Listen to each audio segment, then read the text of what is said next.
Hey,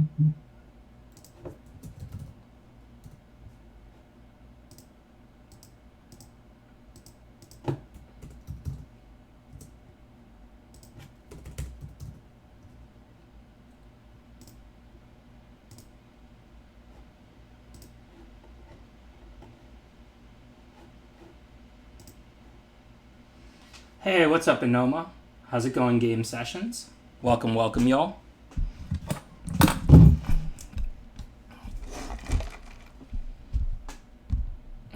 I wouldn't say, of course. I win some and I lose some, but good game.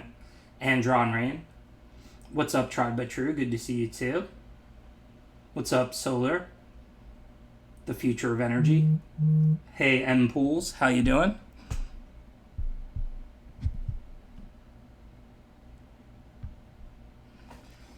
I got a little off-stream draft and some McDonald's. So I'm going to start with the off-stream draft. I think I'm like 1 and 2. And then we'll get into the 3 drafts for the day as soon as we're done with this one. Mark, set, go. What's on tap for today? I'm Diamond 4 and like no tabs.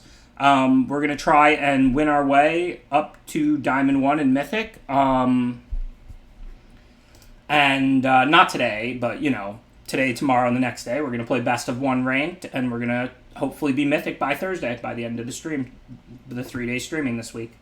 I did get a haircut. Thanks for noticing, Fountain Pen. Let's see. So, I have a 6-drop in hand, so I'm going to play one of these 2 tap lands turn 1.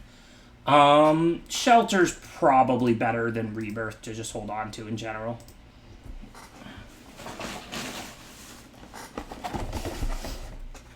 Alright, well, I didn't draw a land, and I still have a 6-drop in hand, so I'm just going to play the other one turn 2. It does matter which one you play turn 1, because you might draw a 2-drop turn 2. And, I mean, I already had 3 lands, counting the one I played turn 1, so if I drew a land even going up to 4, I might not play the other one. Having drawn another spell and not a 2-drop, I think it's kind of a no-brainer.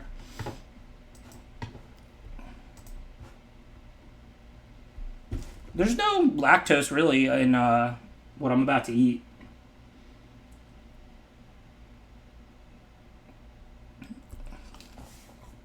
I got chicken nuggets and on-sweet iced tea.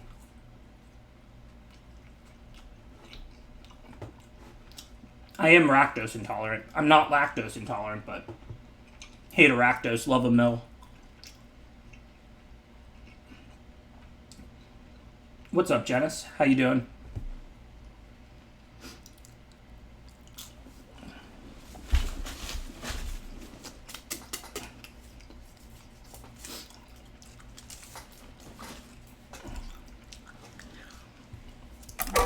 Like I said, I make the mill jokes a lot, partially because it's fun to troll Voxy, but partially because I love mill. Like, if I didn't genuinely love mill and always love mill, I wouldn't make the mill jokes quite as much.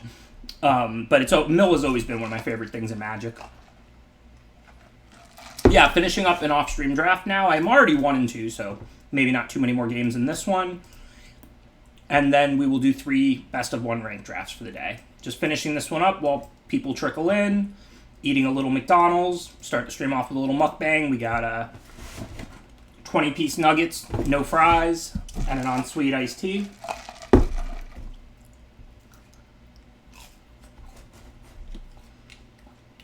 What's up, Masuki?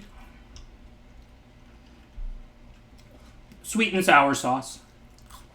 No, does McDonald's have spicy nuggets now? I didn't know that.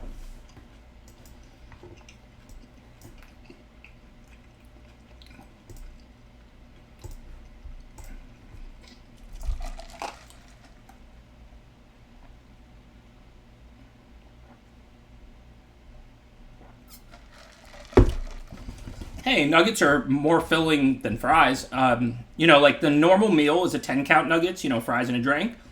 I got a 20-count nuggets, but I didn't get any fries because I figured nuggets are more filling, so it'll be a little healthier to eat 20 nuggets than 10 nuggets and fries.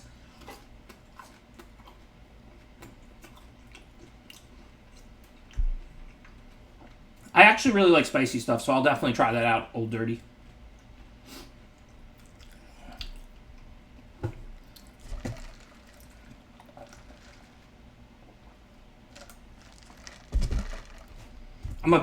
Growing up, I ate the spicy chicken sandwich from Wendy's all the time, and then we started having Chick-fil-A's everywhere, and I started eating that. I love spicy chicken.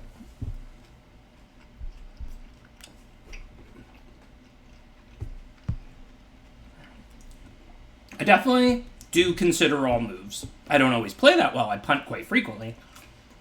But I at least think through what I'm doing. Thanks, bye. I did finally get a haircut also. It's been a long time.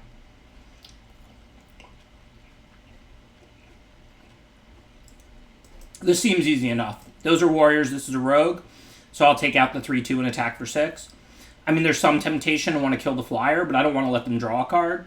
The 2-1 doesn't block my 3-3s. I should be winning this race, plus I still have a journey to oblivion if I need to hit the flyer. I hadn't had a haircut in ages. I don't know if you remember what my hair looked like the last time you saw me on stream. But this is my first, haircut that I got, from a hair cutter since, January or February, since before the corona. And the last time I even had a haircut, when Rach shaved my head last, was probably, 2 or 3 months ago. It was, literally out of control.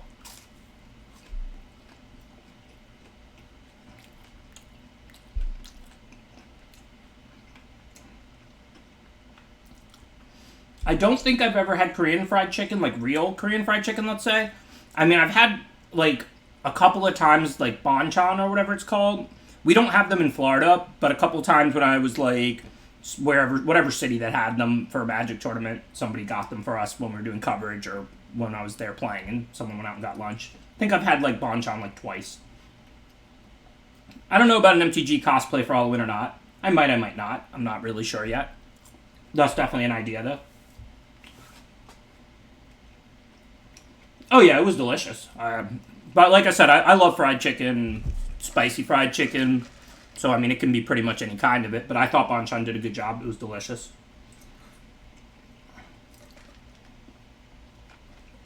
You're welcome, Matty J.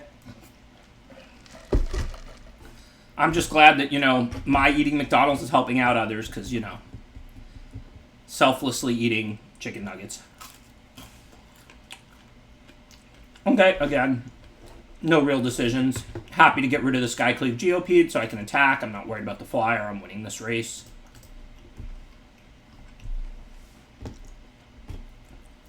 I respect that. Hobo was. I'm a big believer in not this all or nothing logic. Everybody picks their battles, makes their sacrifices, makes their choices. I totally respect people who don't go to Chick-fil-A because of their donating to religious groups. I'd prefer if they didn't. I don't agree with Chick-fil-A's politics, but I do agree with their chicken.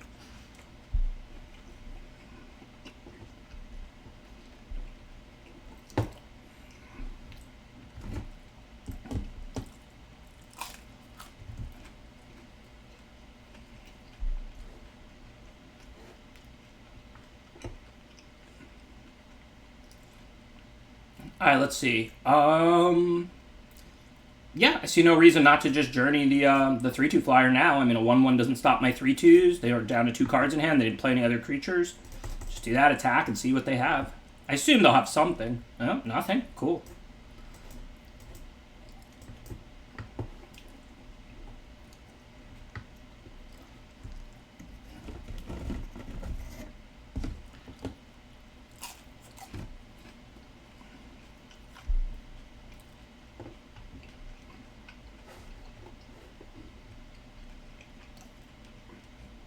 I mean, if I journey Bubble Snare, the creature doesn't untap immediately. It doesn't untap until next turn.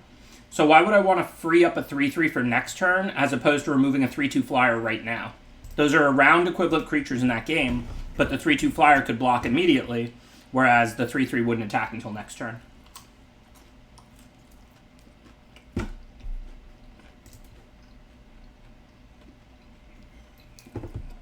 It depends what you count as fast food, Sand 101. Because I eat a lot of, fast casual type places. Do you consider, Panera Bread fast food? Or do you consider, I don't know, food at Starbucks fast food, probably? Or, I eat a lot of Chipotle, a lot of McDonald's, a lot of Chick-fil-A, a lot of Starbucks. I go to Panera. I eat a lot of Subway, which is obviously fast food.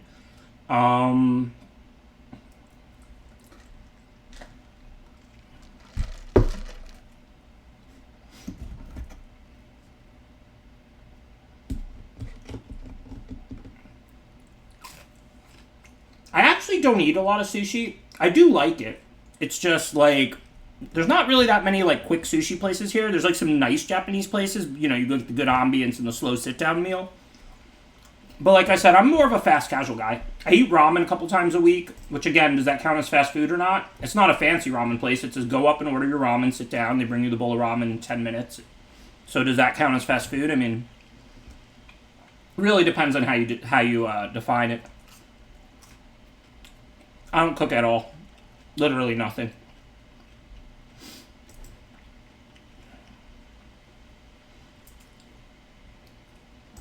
Thankfully, Rachel cooks, so occasionally I get to eat some like healthy vegan food with vegetables instead of my usual diet.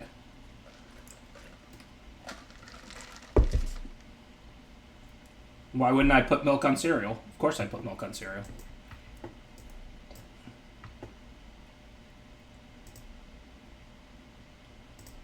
Six minutes or less. My favorite fast food? I mean, I eat Chipotle the most, probably.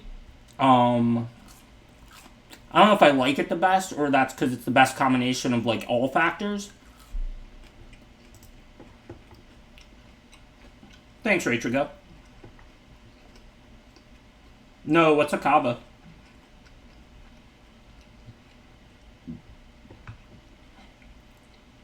I'm not sure what to do here. I can take down the 3-2 and get in 6 damage, but I don't think I really want to do that. If I attack and they block, I can rebirth.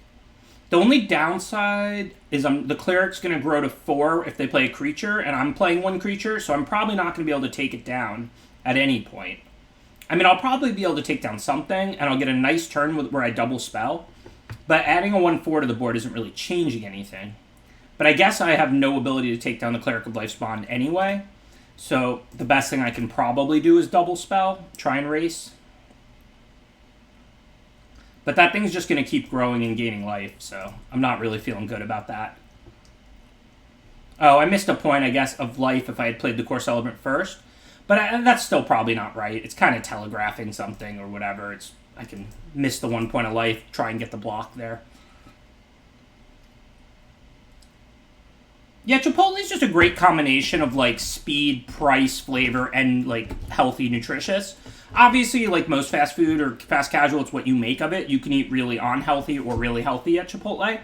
I tend to go pretty on the healthy side there because I don't love, like, sour cream and stuff. Like, so I'm totally happy when I go to Chipotle to get, like, you know, a bowl with, like, chicken and rice and beans and salsa and corn and cheese maybe, but I don't, like, go nuts with the bad stuff.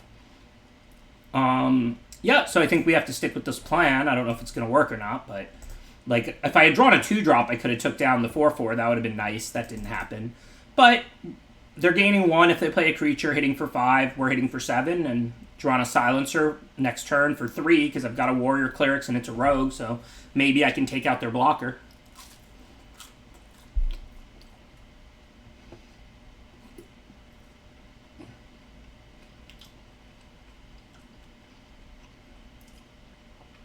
I have been to Moe's. I like it, but I think it's, like, worse than Chipotle.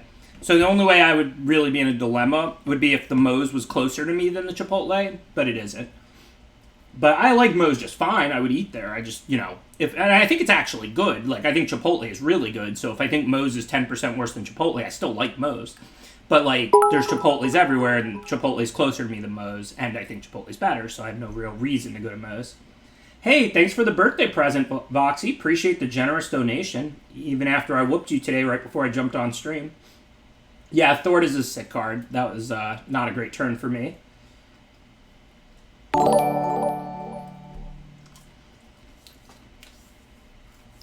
I'm just playing. It was a good game, and I top decked 2 removal spells to close out, if you remember correctly. Like, you were in a winning position, and my last 2 cards I drew, like, back-to-back removal spells or something to win. My birthday was yesterday, October 12th, 1993. I turned 27. Isn't that great? All right, let's see. So I'm going to have to block. I can't race now that they thwarted, so I don't really see the point in attacking. This is a bad situation. Like, if I double block, I'm losing both, but I don't really have a choice, and I can still turn this game. Even if I successfully trade the Protector and the Sellsword for the Cleric of Lifespawn, I can vanquish one of the Angel Heart Protectors, and then I can Drana Silencer the other, and the Core Celebrant's chilling, so guess it's a winnable game.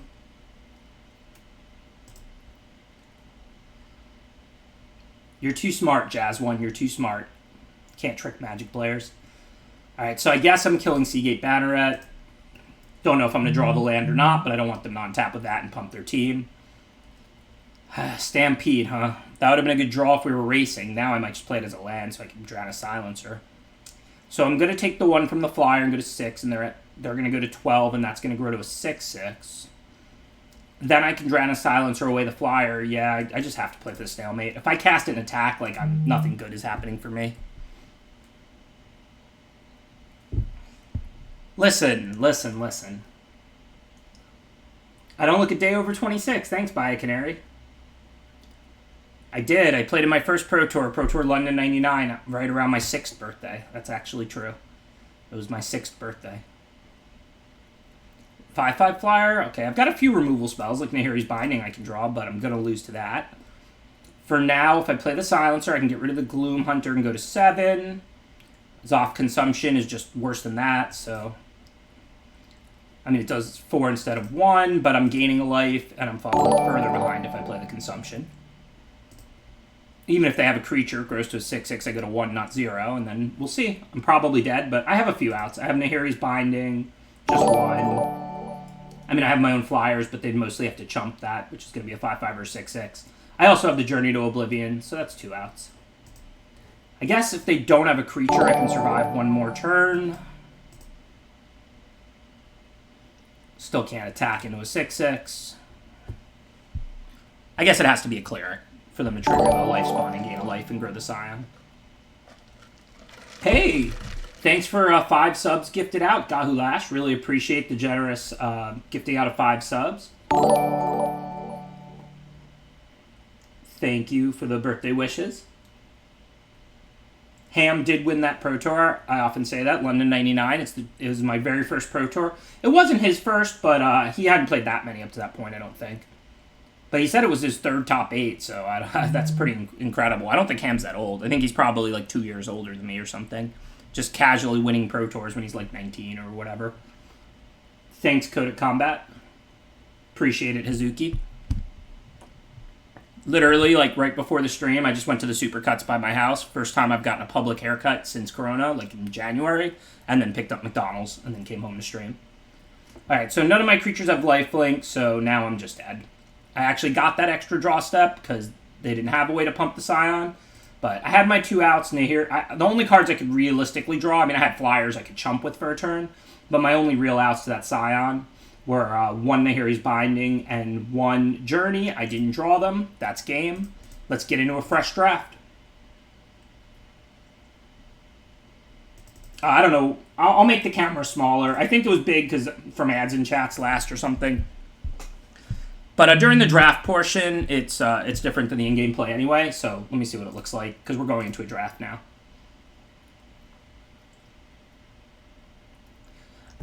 McDonald's and Burger King doesn't make me sick. I mean, obviously, like, you might have a little bit worse digestion than if you're eating, fresh vegetables or something, but it agrees with me just fine as long as I don't stuff myself.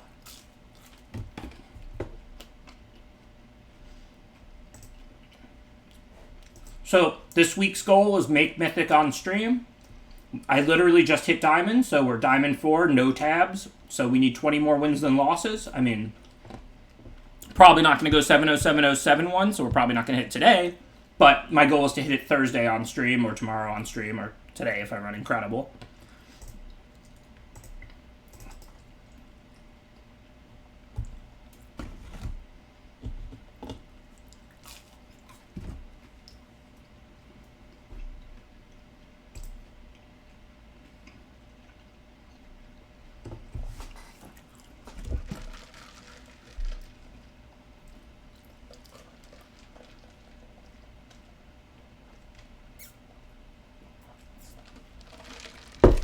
This will be the first draft. That was just finishing an off-stream draft while people trickle in.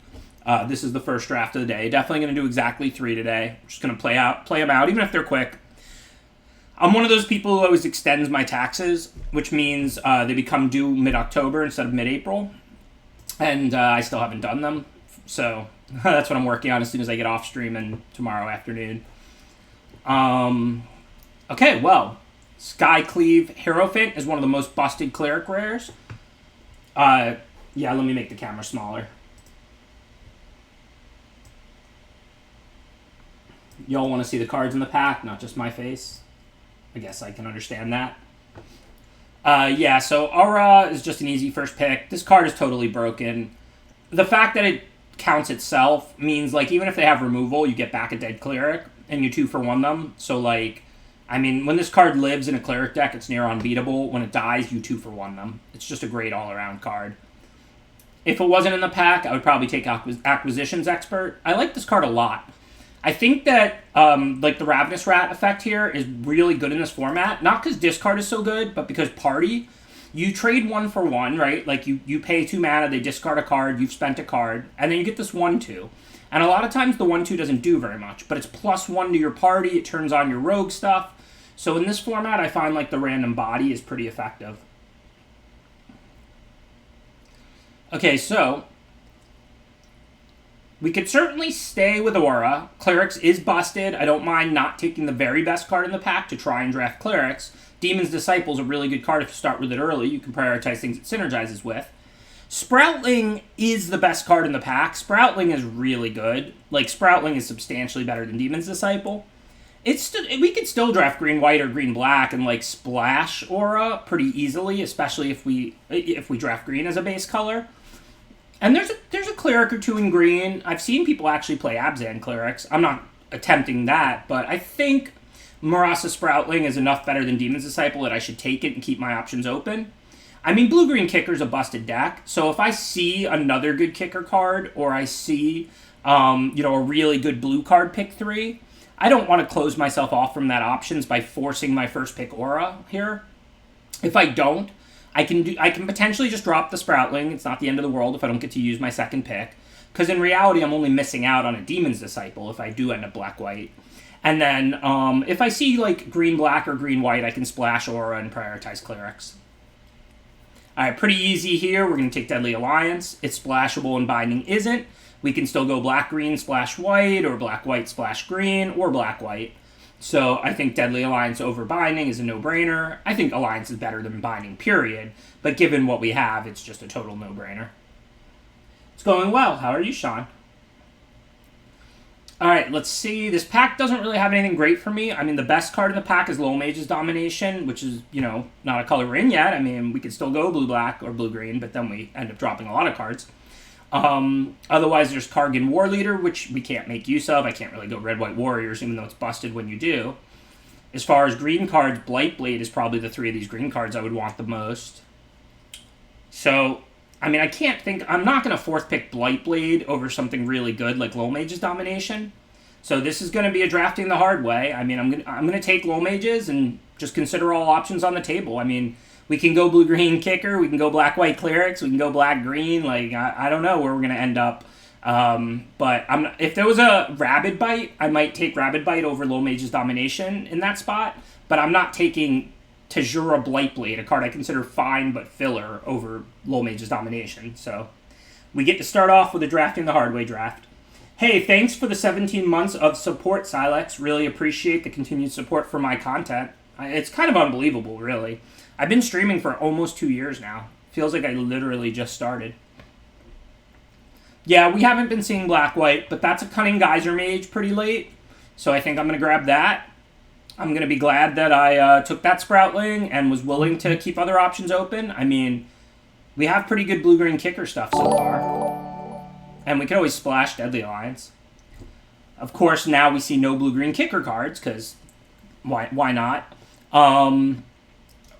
Thank you, Kimi-san. Appreciate the subscription. Thanks for the support. So I think now I don't know what to do. I mean, we can go white, blue, and splash black if we pick up the ability, and then we get to use everything but Sproutling. But it's not as easy to splash if you're not green. It's pretty hard to splash if you're not green in this format. I could take the Blood Priest in case we do go like blue-black or white or green-black or something. I think that's what I'm going to do. I still think we're probably trying to end up like kicker or something, like blue-green kicker, but I don't know. This has been a really tough seat. Welcome back, I guess. I don't know, like, I'm not seeing anything consistently, I don't feel like. I mean, white is the color we've probably seen, like, the least of, so I really didn't want to stampede. And, I mean, aura is splashable, like, if we do get a little bit of fixing. So I guess Ghastly Gloom Hunter here over, like, Turn Timber Aesthetic? I don't know. I don't know what I'm doing right now. But I do like Relic Golem if we go black-blue, and maybe that's where we're going to end up. As far as kicker, yeah, we have a few, but I mean, this is a kicker card too anyway. So we got the Demon's Disciple back. Kind of works with the aura. Works pretty well with the aura. Black is the color we're seeing the most of. It's that or Blood Reckoning. I do like Blood Reckoning and Black-Green and the Sproutlings, but I think I'm still going to take it because we need to prioritize some clerics. It looks like I'm most likely going to end up black and then either blue or green. So I think we want to prioritize black cards right now. Saw very little white in this pack. I don't think these cards matter. Basically, my assessment of this draft is we're black with either blue or green, and I don't know which.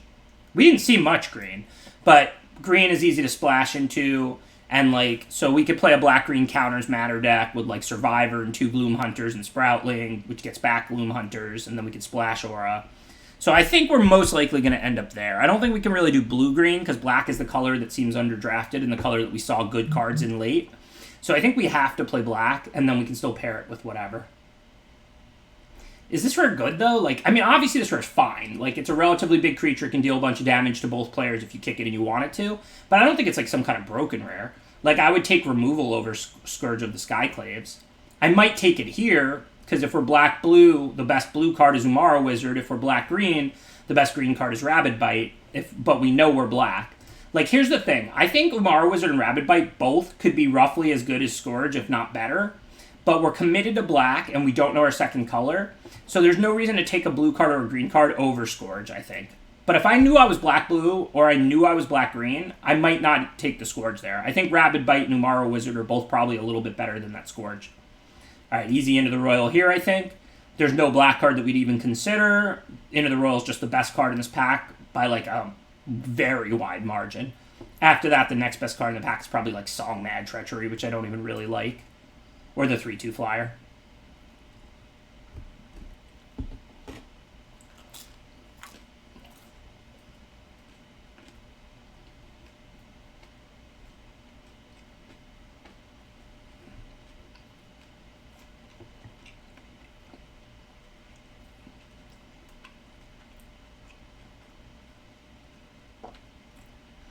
They are really not going to make it easy on me this draft.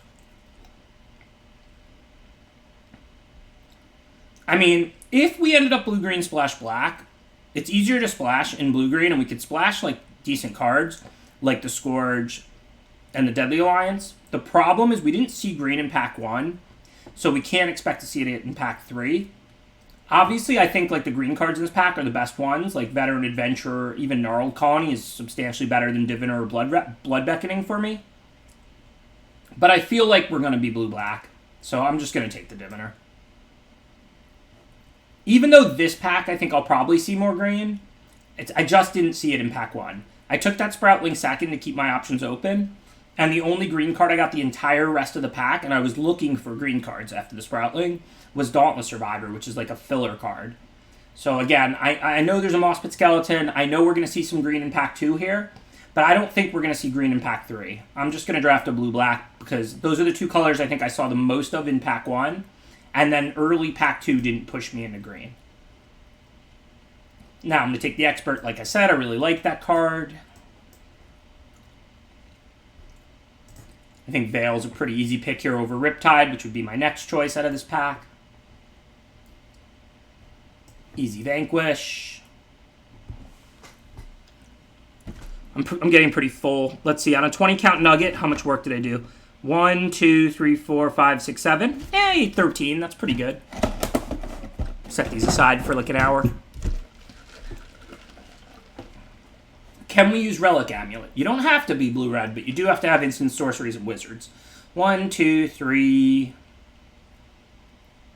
That's a wizard. 4, 5, 6, 7, 8. Maybe. I think we do have a Relic Golem already. I probably just want this Glacial Grasp. Try and get cards in their yard. I'm not planning on doing green, but if I do, I'm definitely going to splash, right? I'm going to play blue-green, splash black, or or green-black, splash blue. I'm really planning to be blue-black. But if I'm blue-black, I'm not going to want any of these 3 cards. And if I go green, I'm going to want this Reclaim. So I'm going to grab that just in case. These cards don't matter. Sweet and Sour Sauce, no question. Pick up 1 Blood Beckoning is always a fine card to have like one of. You don't want a lot of Blood Beckoning in blue-black, but you'll always take 1 copy of the card. It's just like Soul Salvage or all the cards like that. The first copy is just really good. The second copy's still okay, but not as good. The third copy's not great. Like, very heavy diminishing returns on cards like that. But the first copy in your deck is extremely powerful.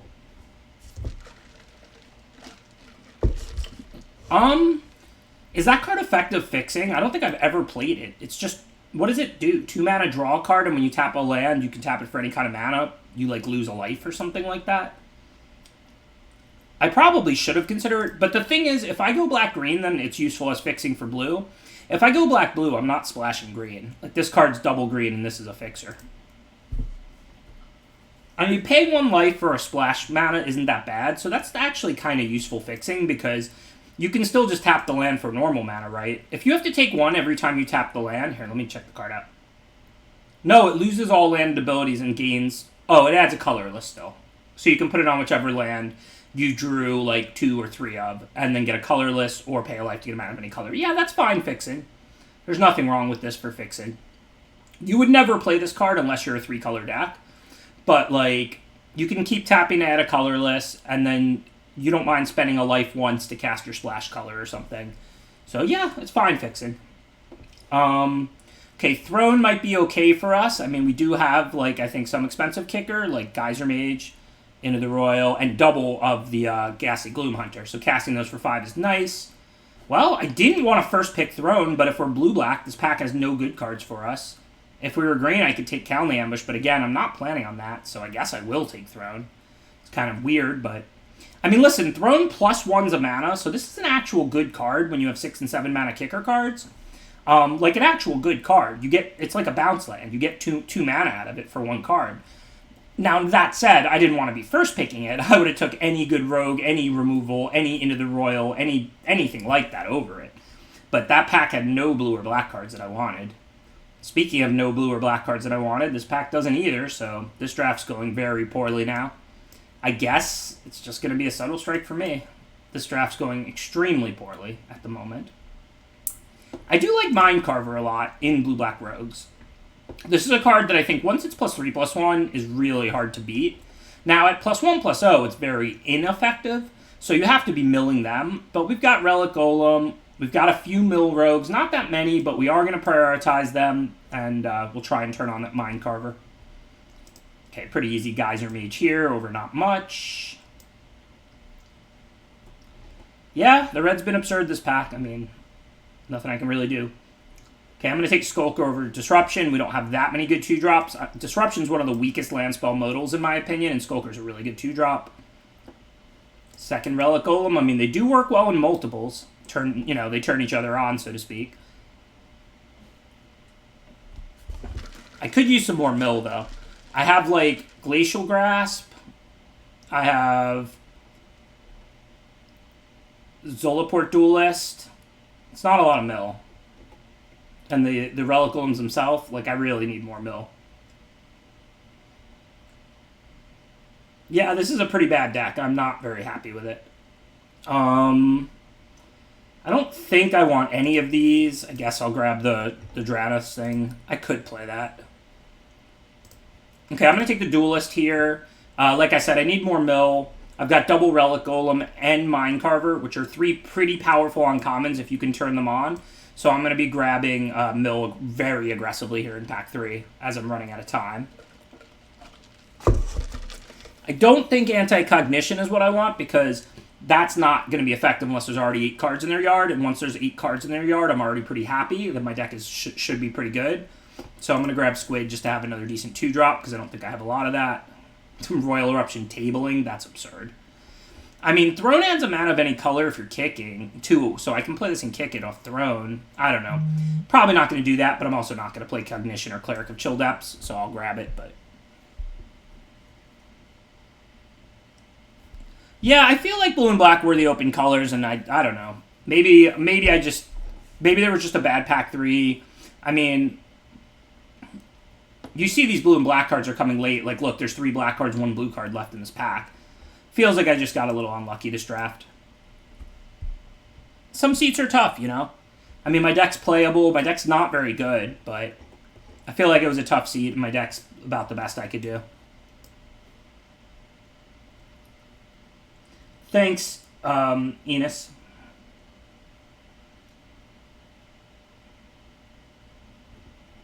Thanks, Book City. Yeah, it happens. So this is 27. How many land spell modals do we have? 0? No, 1. So we'll probably play 16 lands plus the 1 land spell modal. So that's 17. So the land spell modal is what color? Blue. So let's assume it's going to be like that. So we have to cut 4 cards. Well, I ended up with a ton of 2-drops, so I probably can just cut these squids. And then... Because squid is like a serviceable 2, but it's pretty unimpressive. The rest of these look pretty good. I mean, I don't have really creatures that I specifically need to protect, so we can cut Shell Shield. How's Diviner? Do I have wizards? 2 Geyser Mages.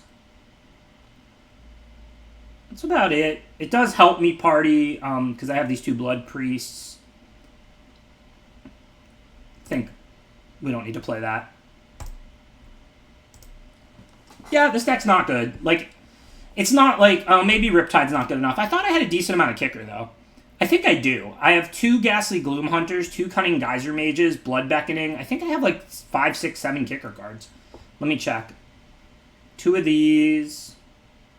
The Scourge is 3. 2 Gloom Hunters is 5. Into the Royal is 6. Blood Beckoning is 7. Yeah, I have 7 kicker cards.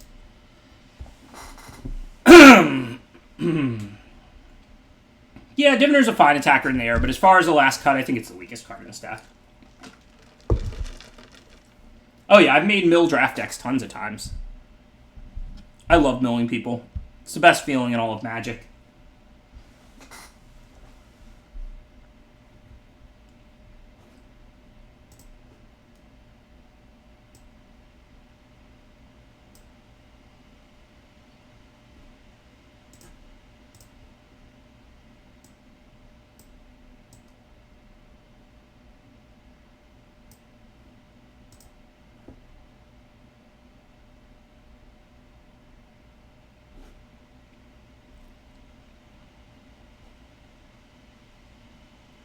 I do want to kick it.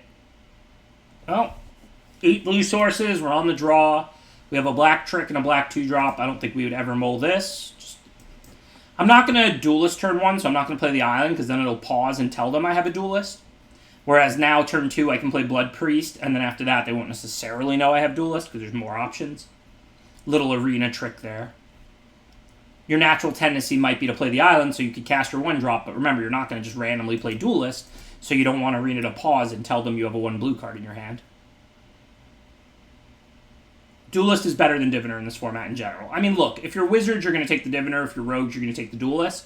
But, you know, I have 2 Relic Golems and a Mind Carver and a Lull Mage's Domination. So I really want to get 8 cards in the graveyard to turn all that stuff on.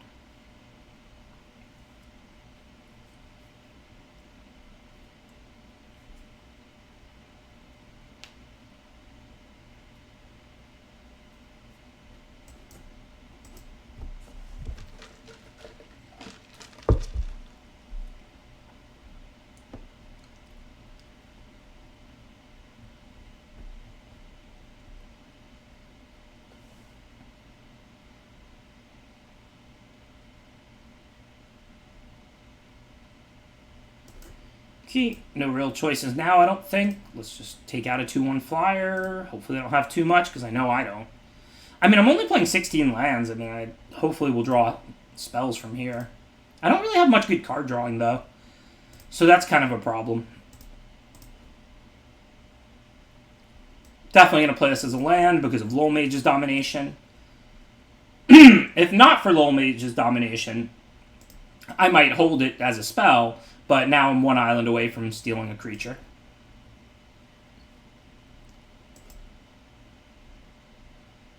What's the upside of using Subtle Strike on their turn, Darrow? It just gives them the ability to respond with a trick or interact with it.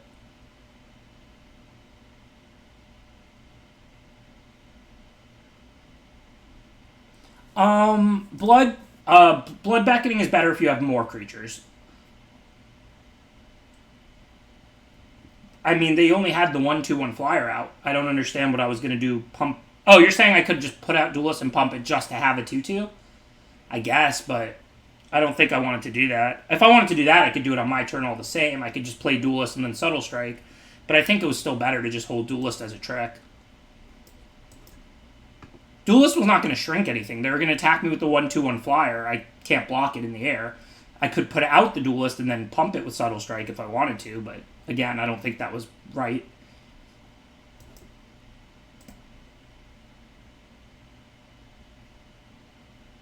How would I kill it with Duelist? I don't understand what the chat is suggesting at the moment. I could have played Duelist and like fogged it, and then if I Subtle Strike, I could put a counter on Duelist and kill the same creature. So the only difference is my Duelist could be a 2/2 instead of shrinking the Shorefoot Infiltrator a turn later, which denied them a card.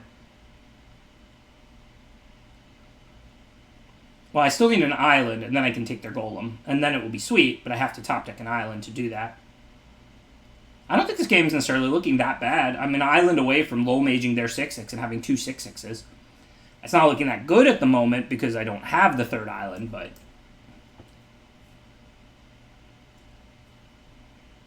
I don't need to play the Swamp, right? Oh no, but I should, because I might want to mill or something if they have Acquisition Expert good beats.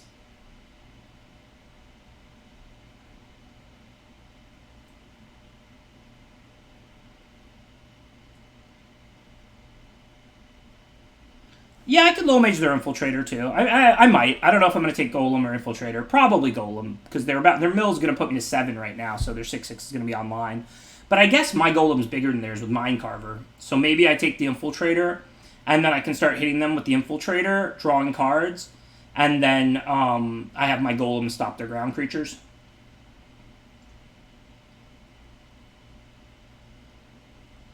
I mean, we'll see what happens. Firstly, I have to top deck the island to have to make that decision.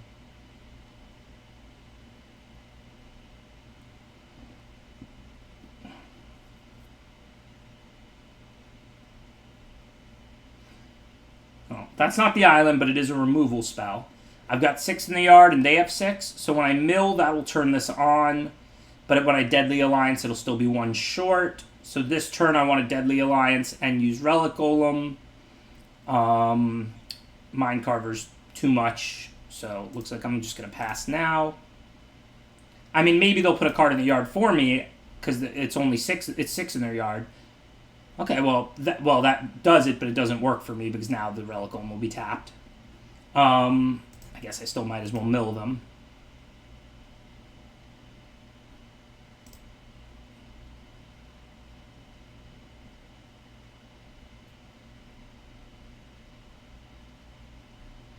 So I'm at 12.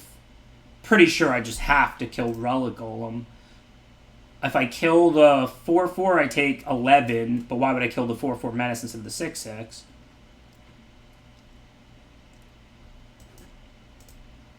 And I can't kill the Infiltrator, or I'm literally taking 12. Probably a little too late here. Like, even if this Relic Golem's not untapping now, even if I draw an island, I'm still just dead.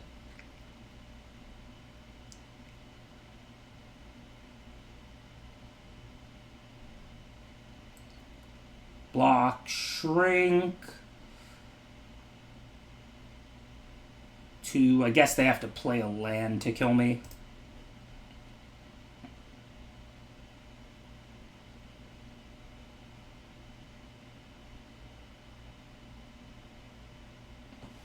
Rainfall, it really comes down to your ranking. I mean, once you're like Diamond or Mythic, the level of competition is definitely better in Ranked.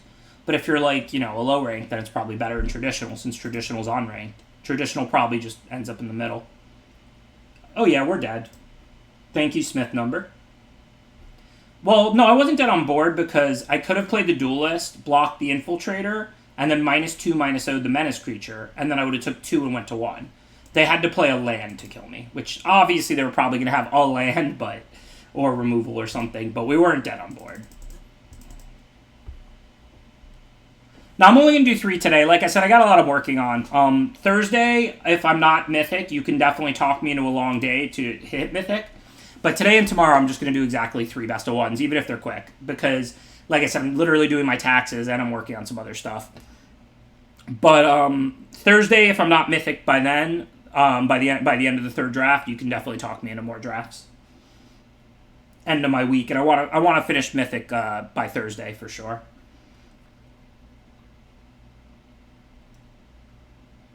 Mine are, but I don't know about specifically as a streamer. I have a bunch of different things. Like, I have like a property I own and rent out. I've got poker as self-employed, which streamers too, and tournament earnings and various kinds of pay and W's and forms from it's just a nightmare.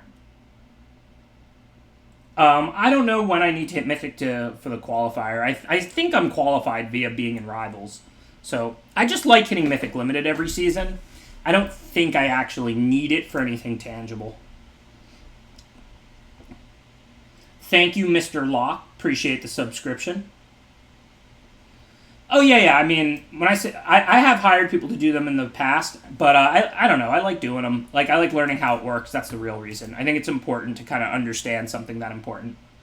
Like, obviously, if you just have a salary, your taxes are, like, super simple and you don't need to understand them. If you're self-employed, I think it's useful to understand them.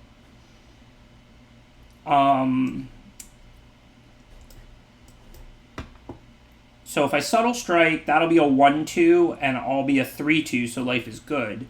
But if they play another Warrior, then that'll be a 4-3, so it'll go down to a 3-2. It'll still kill my Priest, so that's not good. So I think I'm going to attack, because if they block, I can get them good with Subtle Strike now. If they take it, I'll just drop another Blood Priest. Because I don't really want to leave up the Blood Priest to try and Subtle Strike, because they might just play a Warrior, and then I'm not going to 2-for-1 myself. That'll be a bad exchange. Now, if they block, Subtle Strike works. I get them good. I mean, it's not a big deal. I just kill their 3-drop and get a +1/+1 counter. But if they take it, I have another thing to drop anyway. I can just drop another Blood Priest and pass.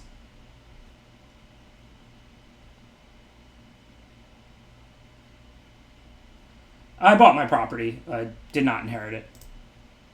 It's nothing fancy. It's a really cheap 2-bedroom, 1-bathroom apartment that I own, but still, lucky and fortunate to be able to own an apartment. But it's not Lifestyles of the Rich and Famous or nothing. Okay, so what are we going to do?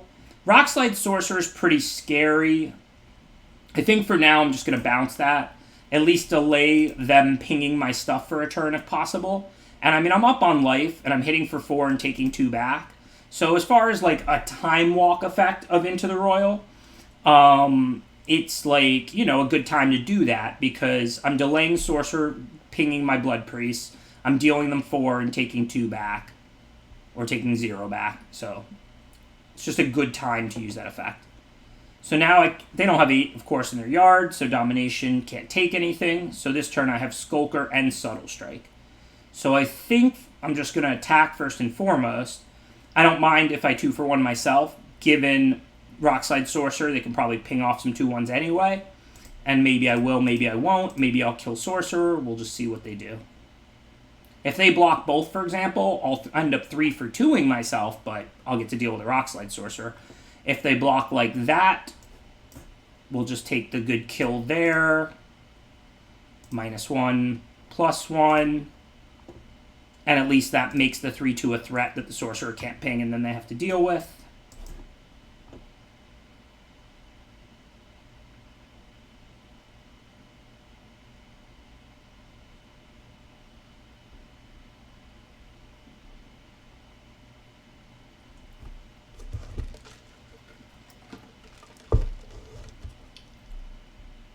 Well, there goes my team for now, but yeah, I can steal the Sorcerer in a few turns. That's alright. I'm still at 20. We got decent value out of that. I'll probably just steal the Scythe Cat now. I can steal it, hit them for 2. And then I already have more lands to grow it. That seems like a no-brainer. That's just a good creature for me to steal. They probably could continue growing it.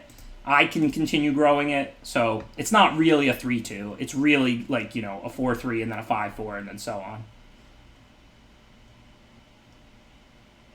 Yeah, I'm kind of excited to get to play those formats that were bot drafts with humans. See how they shake out.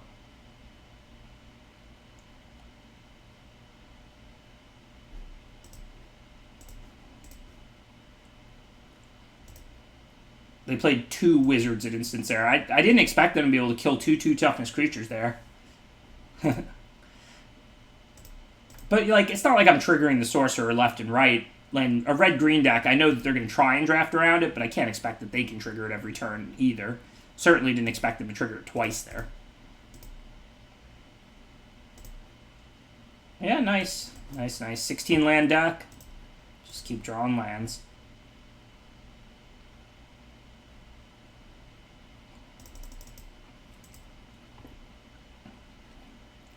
These are the losses we just blamed Deathsea for.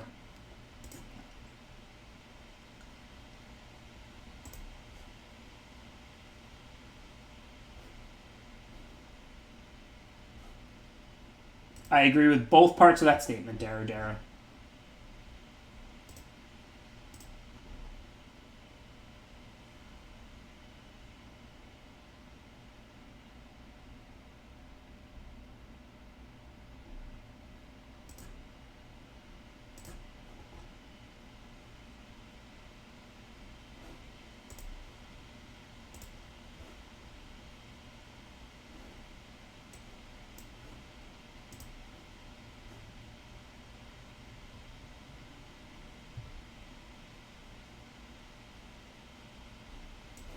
I don't really know, to be honest. I don't really keep track of my win rate or anything like that. I just draft a lot.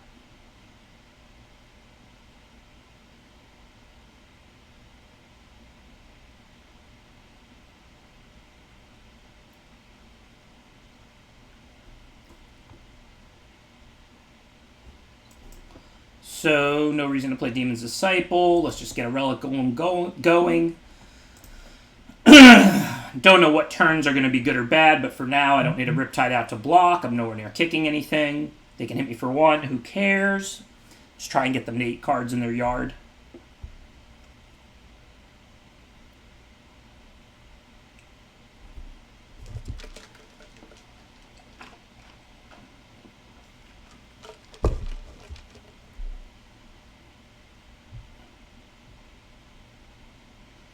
Okay, well, there goes that plan. So now, though, I'm hoping to Demon's Disciple away Duelist after I get value from Duelist. Like, I could Demon's Disciple now and, like, sack the Disciple or sack the Blood Priest, but why? Just to get a 3-1 out and get in a few points of damage? Just gonna chill, prepare for a long game. I mean, I don't think I want to play these Gloom Hunters just as 1/1s. And I don't think I want a Demon's Disciple until I have just a Duelist out to sack, unless I need to.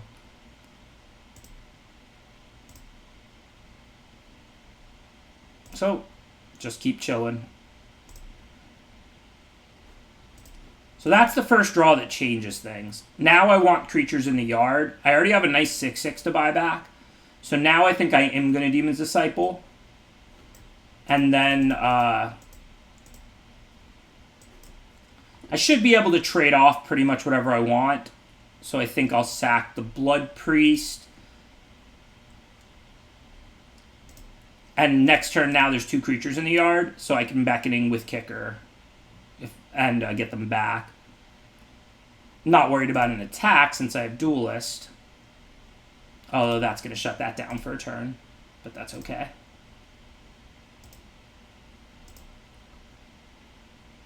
So do I want a Duelist? I probably don't. Like, I have plenty of life, and I have 2/3/3 flying life linkers. Like, why play Duelist here just to gain a bunch of life?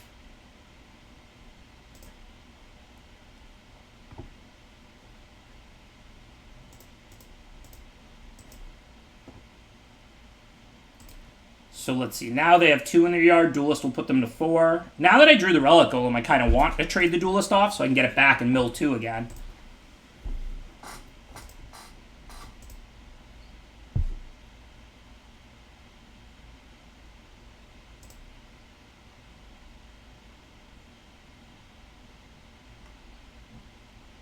So it seems easy.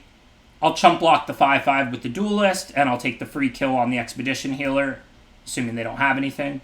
If they have something, whatever. I don't care about my Demon's Disciple. I almost want it to die. I mean, I don't care about it dying, because it's not like if I edict them, I'm killing something great. They'll just sack their 1/1 flyer or whatever.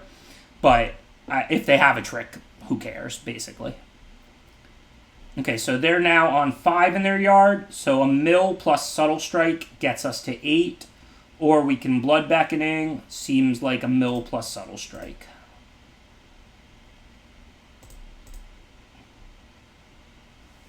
Yeah, they do have a good deck, but this game's actually looking okay, I think.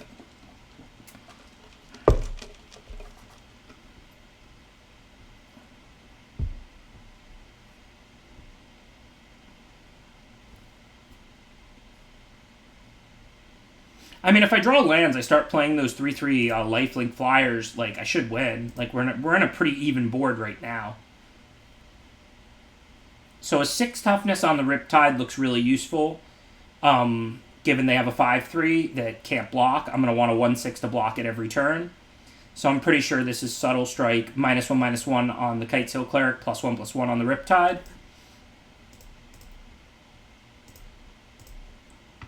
Since the Riptide's not going to be attacking too often, it's pretty valuable to get it up to a toughness where it can stop their 5/3. So now this turn, they have 8 in their yard. So I have a lot of options. I think I'm going to be Blood Beckoning, although I don't even know what I want to get back. Probably the Relic Golem, and then I guess the Duelist. This way, if they attack back, it goes pretty well for me. I can turn the Riptide into a 5/5, which will then make it a 6/6.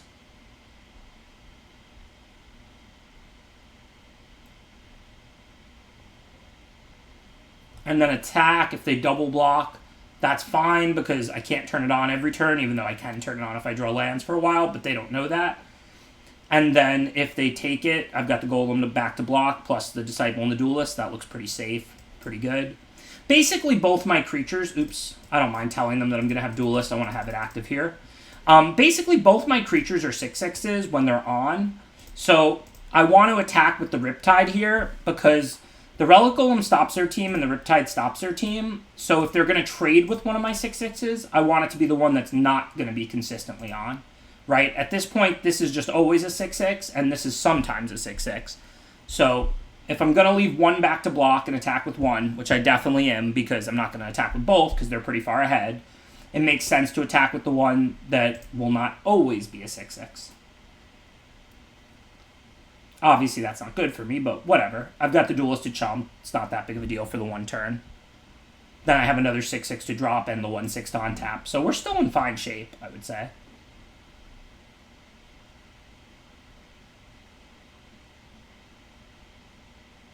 I don't even know if I want to chump here. Do I chump to save the hit? Well, I guess I can block the Demon's Disciple on the Shade.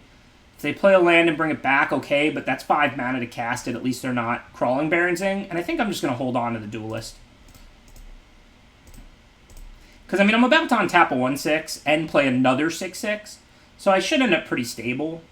And they can't play a land and play it this turn. I mean, they can on-kick, but that would be embarrassing. And so next turn, if they play a land and play it, then they're not, like, activating the Barons. And if they want to play it this turn, it's a 3/1 into a 1/6 and a 6/6. So I think it makes sense. So now, do we want a Gloom Hunter or Relic Golem? If I Gloom Hunter, I could attack, but then I'd only have a 3/3 lifelink back to block. That doesn't look very good. Even though it's so much more mana efficient, I don't think I'm going to be attacking with the Riptide right now. I mean, if I hold the Riptide back, I can Gloom Hunter. That seems fine. I'm just going to be trying to win this game in the air. I don't think I need to attack with the 6/6 Riptide here.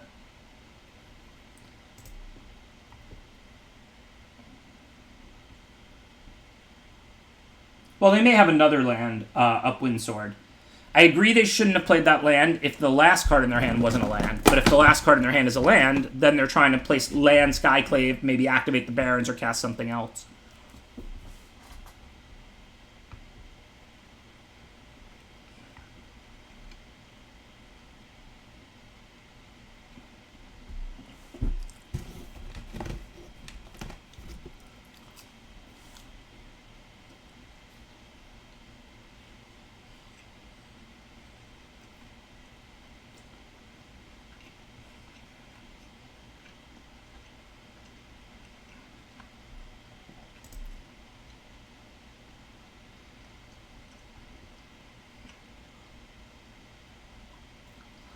Okay, obviously that wasn't good.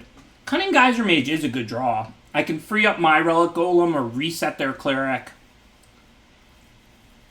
I was kind of really just hoping to draw a land this turn so I could play Gloom Hunter and then have Duelist up. I need to have a block on the 6/6 or bounce it. So I guess this turn has to be Relic Golem and leave Duelist up. If they attack with the Shepherd, I take the 3 and go all the way down to 1, but then I can just hit back with the 3/3 Flying Lifelink, go right back to 4. And I mean, other than that, again, we're still stable. Like, if they have another removal or something, they win. But on board, like, it's an even board, I think, and I mean, I have another 3/3 Flyer and a bounce creature, so still a very winnable game even after that Thort. I just need them to not have more stuff.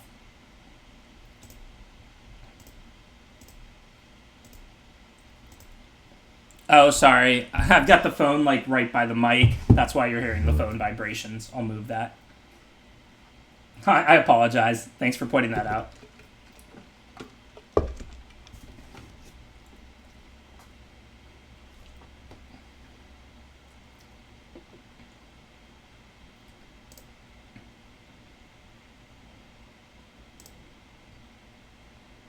So just passed the turn. Okay. Well, oh, I can't mill. Okay, again, no real decisions this time. Put this out. Next turn I can bounce the Shepherd and hit for 6 and gain 6 if I want. That's a pretty big swing. They've got tons of life, though, so I don't know if that's better or worse than bouncing like my Relic Golem to free it up. Kind of interesting. Thanks, Mad Moses. Appreciate that subscription. I probably have to bounce my Golem, because I probably have to deck them. I don't know if I can win with damage, but if I start milling 4 cards a turn, they're going to deck pretty quickly. They're already at 17.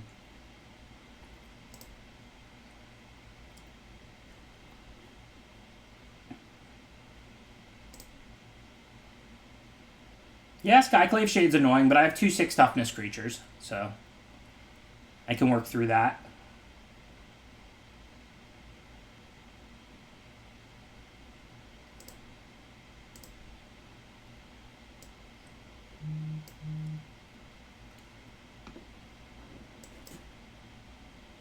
So I'm going to do that. I'm going to free up my other Golem. This isn't great, but unless they draw something to break open the board, I have the 2/3/3 lifelinks out, so if they attack, I'm really at 10, not 4. And that means, you know, it's fine. They have 6 creatures to, or 7 creatures to my 5, but I'm really at 10 life, plus I have the Duelist to flash in. Obviously, if they draw like a removal for Gloom Hunter, that could be really bad, but I've got to take my chances. If I draw a removal for Shepherd, then I can start hitting them in the air, and the game will swing really quickly. So for now, I don't think I'm going to win if the game goes indefinitely, and they're at 23 life and gaining, because they have the Crawling Barrens, like they have a lot going on. But if I'm start milling for 2 and 4 a turn, then they don't have that many turns left, and their attacks are not that great right now, so I think it's pretty much the right play.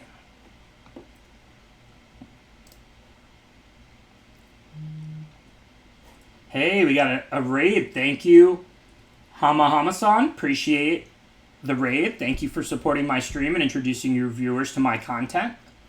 Okay, so which one did they give Indestructible to? The 8/8? Okay, so we're not going to block that. So I guess this is easy. If I shrink the 6/6, I can then block it with my 6/6 Relic Golem. And then I'll just chump block the 8/8 because it's indestructible this turn with the Duelist. And then, of course, I can throw the 1/6 on the 5/3. That looks pretty good. I mean, don't get me wrong. All that's happening is they're losing this 4/4 Cleric. I'm losing my Duelist. I guess they wanted to get it out of my hand, but seems like, especially this turn, since they gave Indestructible to the Cleric of Lifespawn, they probably should have only attacked with that. It's not the end of the world to throw away a 4/4 on a board like this, but you probably don't want to do it on a turn where you have a good attack anyway because of Indestructible. Thank you, Springmaster. Appreciate the subscription. And yes, they did draw off of the Shadow Cap, but that's going to happen at any point if they lose creatures like that. So we can't attack because Gloomhunter's a 3/3 and Shepherd's a 3/4, so we're just chilling. I mean, I have a few outs. Like, I have a few really good draws in my deck. Like, Into the Royal, Mind Carver would be an excellent draw. Mind Carver giving +3/+1 to these Gloomhunters means, like, I hit for 6, gain 6, then move it to another one to block. So I have Into the Royal, Mind Carver. Low Mage's Domination would be a really good draw. Kitesail Cleric's a really bad draw for me. That might just lethal me.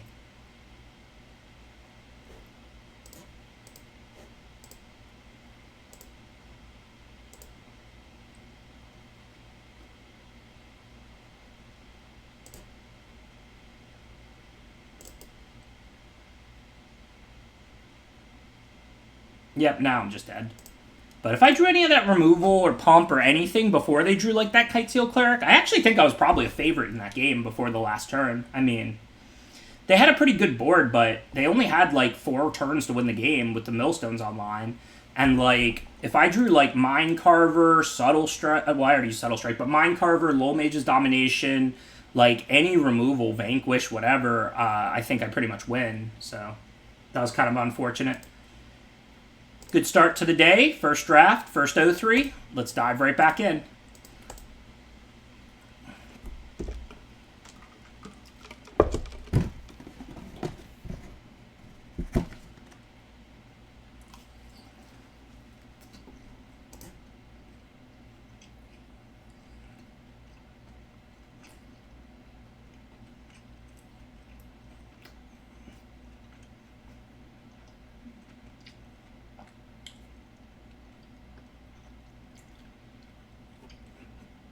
I mean, it's all good. I 0-3 from time to time. I 1-3 from time to time. I 2-3 and 3-3 a lot. Like, I don't win every draft. It doesn't bother me. Having lost as much as I have and won as much as I have, I'm used to both at this point. Alright, so Luminarch Aspirant's a really good 2-drop. If you play this turn 2, it's just a ton of power and toughness. I think it's a pretty clear choice. The uncommons are all fine, not exceptional. The Axe can be pretty good if you're a landfall deck, but I haven't been overly impressed with it. I like Fury a lot as a land spell modal, and Arbor Mage is solid. The best common in this pack is Vanquish. I don't think it's remotely close. I think this is Luminarch Aspirant by miles. My second choice would either be Vanquish or Kazul's Fury, which I think are pretty close.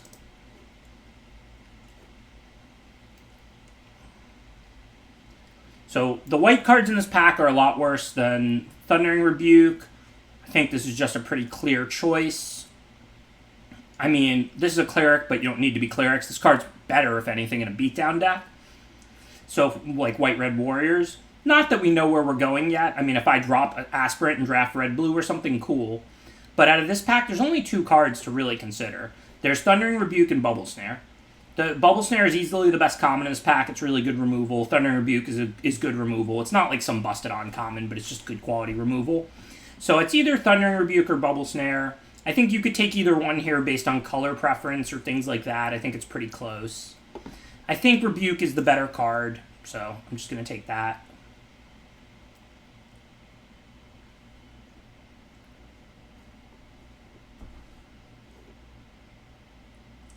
Seems like a pretty easy Fearless Fledgling. Pretty good on common, going with my busted rare. There's not like a red card I would consider. If Fearless Fledgling wasn't in this pack, I would probably take like Royal Mage or something. But this is an easy Fearless Fledgling.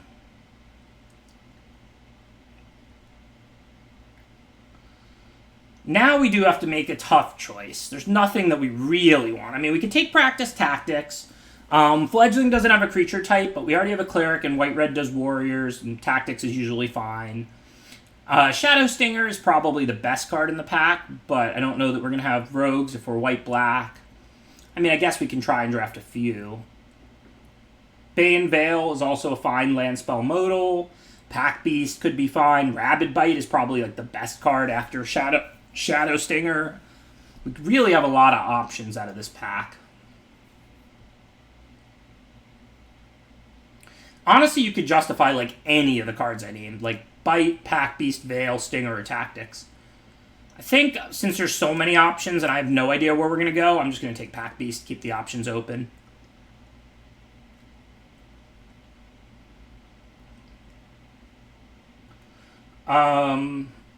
Brushfire Elemental is fine if you're red-green, but it's not great.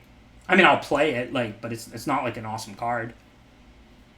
So, Grotag Night Runner is good, yeah. If we go white-red, then we definitely would want that. But remember, we haven't seen much red. The Rebuke was our second pick. I mean, there's not really great cards in this pack. Like, Night Runner is definitely the best. But we could also take a white card, since it does feel like we're seeing white. And white is the color we have the best cards in. For now, I think I'd probably rather just keep my options open and take like a good white card like Shepherd. All of our cards cost 2 mana, so our curve is down. We're not worried about ending up with expensive cards. And then, look, if we see red, we'll draft white-red. We missed out on a Night Runner for a Shepherd. I mean, it's not a big deal. Yeah, it's a late Shepherd. I agree. So now Peleka Predation is the best card in the pack. I mean, I like white-black Clerics considerably more than white-red Warriors. We don't have any cards that make us really want to go in that direction yet. Aspirant being a Cleric doesn't really matter. But I mean, if I'm for white-red, I would take Spellcraft. For just white, I would take Seagate Banneret. I think Peleka Predation as a land spell modal is just better than those cards by a lot. So I'm going to take that, and like I said, just keep the options open. Similarly, Angel Heart Protector. It does seem like we're seeing red. Like, I don't think Songmad Treachery is very good. But there is 2 decent red cards in this pack. So I'm going to take the Protector, but I'm going to lean red. I don't think we've seen a lot of black. I think it's more likely we'll play white-red than white-black.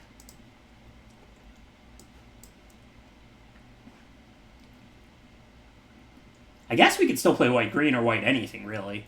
We have 1 good black card and 1 good red card. We're not going to take either of these barely to unplayable red cards. I'm going to take a decent green card here like Arbor Mage or Scythe Cat. Those are both pretty good cards. I think we're going to want Arbor Mage more if we end up white-green. We're going to probably party if we go white-green pretty well, and that's a Wizard. Now there's a Synchronized Spellcraft, though. I mean, that's a lot better than Kabira Outrider, I think. To get a card like that late for a white-red aggro deck, that's pretty good. And we've seen a lot of red, like I said, so... Now, this is best of 1. I'm not going to play the Smite or the Dauntless Unity, so I'm going to take the Aesthetic because there's no sideboarding. But I still think white-red is our most likely. But that doesn't mean we don't want to give ourselves the option to play white-green. For all we know, we're going to open a Broken Green Mythic, right? I'm not Psychic. Alright, these cards don't matter. So I definitely think we saw more red than green. I don't think we saw black. I think we're leaning white-red, but I do think white-green is an option. And this makes it pretty easy. Kargan Intimidator is a really good 2-drop for a white-red aggro deck. These are beasts. I mean, warriors, the pack beasts. I think that's just a good pickup for us. Root Grazer is really good too. Like if I had more green than white, but I had a red card, I would take Root Grazer. I wouldn't be like, oh, like Intimidator's so much better than Root Grazer that I want to switch. But I got the Spellcraft a millionth pick. I passed on a couple red cards late because there were white cards in the pack. It feels like we're seeing red more than green, and Intimidator is quite good in white-red aggro. So I think it's the right pick. Thank you, Lori Twee. Appreciate the subscription. Speaking of good cards for white-red aggro, now we have a tough pick. Do I want Binding or do I want Vanguard? Blade Master, I think, is like in third. Vanguard in White-Red Warriors is 2 mana 2/2, target creature can't block. I mean, it is a really nice card. I mean, don't get me wrong, Blade Master is fine too. I just think Blade Master is a clear third here.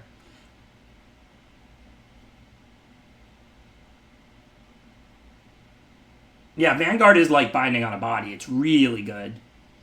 Plus, there's a bunch of white cards. So if I take the Vanguard, I probably don't table the Binding, but maybe I table the Blade Master or at least like the Felidar or something. So I'm going to take the red card primarily because I think it's a really close pick, and I want to increase my chances at tabling a white card. Okay, easy Binding here, of course. Now it's not a close pick. This isn't a close pick at all. I think Gerbeau is playable in these kind of decks. A bunch of small creatures, but I don't think it's exciting.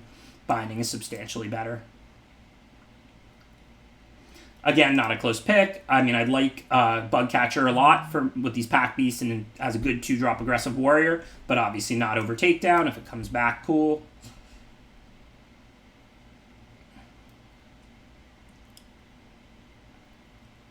Yeah, this deck's shaping up pretty good.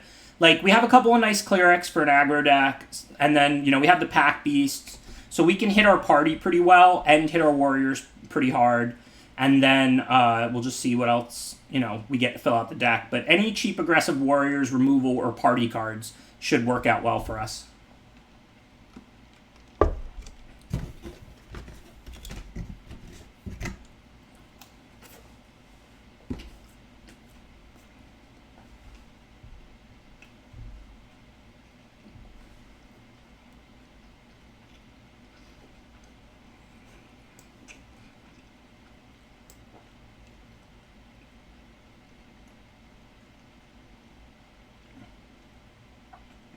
No clue if we're going to play the healer or not. But the Pack Beast, the Protector, the Aspirant, and the Shepherd give it lifelink. Seems like a fine card if we end up short 2 drops.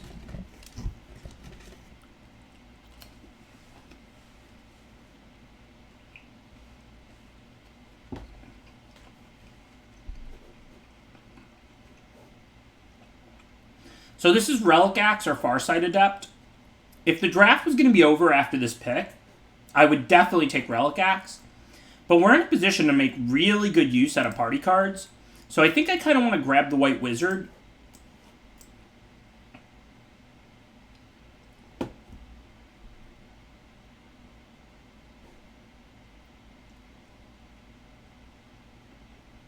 Normally I would almost always take Healer over Angel Heart, but we have so many 2-drops. I feel like we just want the 3-drop that helps us attack. I mean, Angel Heart Protector is really aggressive.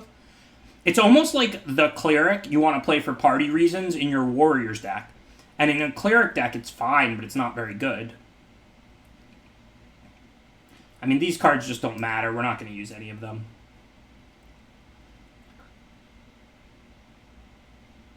So now it's Expedition Healer or Practice Tactics, both of which would be fine for us. We really have a ton of Clerics. I feel like the healers are pretty much always going to be on, like white-red Clerics. But Tactics is good removal in this deck with the Pack Beast, Warriors, and Clerics. Probably have to go Tactics. It's just too much better of a card. Hey, we did get the Blade Master back. That's kind of nice. I mean, we don't have much to pump creatures yet, but we can always prioritize them. It's great with Aspirant. It's a Warrior, so it's good with the Intimidator. So we have a few things it's already good with, and we'll try and grab an equipment or two if we can. These cards don't matter.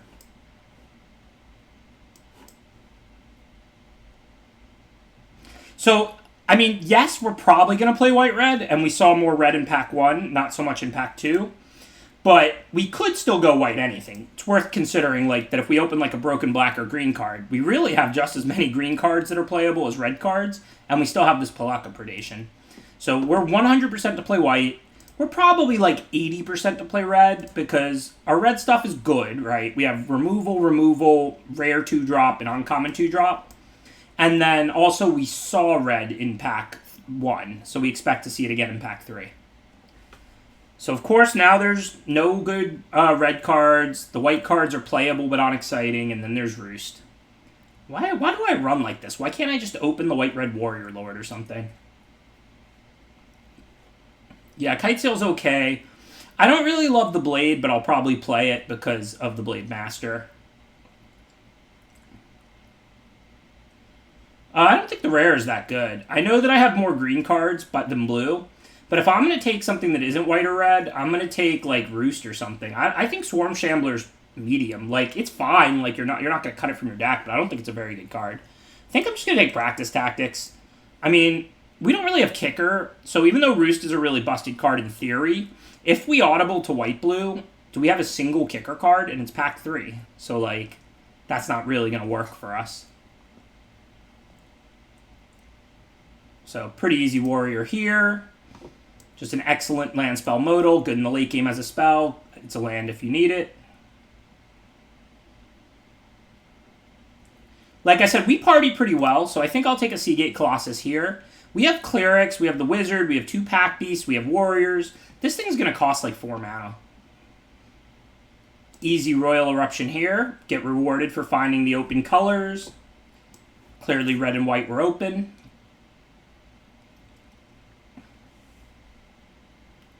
Looks like a pretty easy Stampede here. We're a cheap aggro deck full of small creatures. This is the kind of deck where the opponent can stalemate the board and then we can win with Stampede. Plus it's a land spell modal. Just always good. Of course, Windmill Slam Binding. I'd like to grab the Red Wizard. I have a few party cards, but not over Binding.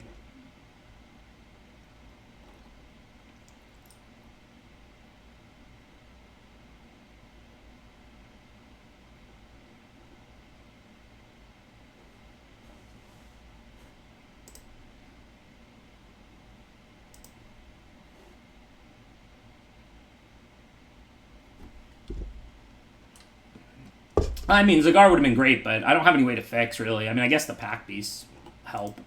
I could toss in, like, Paleka Predation, 1 Swamp. Maybe I should have took it and splashed it. Did I take a good card over it or no? Because I didn't realize with the 2 Pack Beasts and the Predation in the sideboard, I could have thrown 1 Swamp in the whole deck and then had, like, 4-ish sources for the Black-Red Rare. I took Colossus? No, that was 3rd pick, right? I think I 2nd pick over it. Practice Tactics, yeah. Yeah, that pick might have been wrong. I mean... You don't look, let me be clear. You don't normally want to splash into a white-red aggro deck. Like, you should barely be thinking about it. Oh, if I picked Akoum Warrior, then my pick wasn't bad. Because Akoum Warrior is a really nice card for this deck. It's a land spell modal, prevents flood and screw for your beatdown deck. I mean, a 4/5 trample is a nice closer for an aggro deck. If I took Practice Tactics or Seagate Colossus, I think I probably made a bad pick. Because the Black-Red Rare is really good and splashable, even though you don't want to splash into an aggro deck. But I have the 2 Pack Beasts and the Palaka Predation, so I could throw Predation, 1 Swamp, and 2 Pack Beasts in my deck. And then, you know, it's not that hard to splash. So I would think my pick was wrong. But if I took a Akoum Warrior, I like my pick because, I mean, you don't want to splash, and, like, Akoum Warrior is an excellent card for this deck. Yeah, Kite Seal is decent. Those were some nice, good last pickups to flesh out the deck. 14 lands is probably going to be exactly right. I know we have some land spells. Stampede is 15, Warriors 16. I think I even have another 1 or 2. Takedown. So that puts us to 17 lands. So we're going to cut like 1 or 2 cards. Yeah, we have 3 land spell takedowns. I mean, this is an aggro deck. It doesn't really want 16, I think, with all those land spells, but like 17 probably. So we're probably going to do something like that.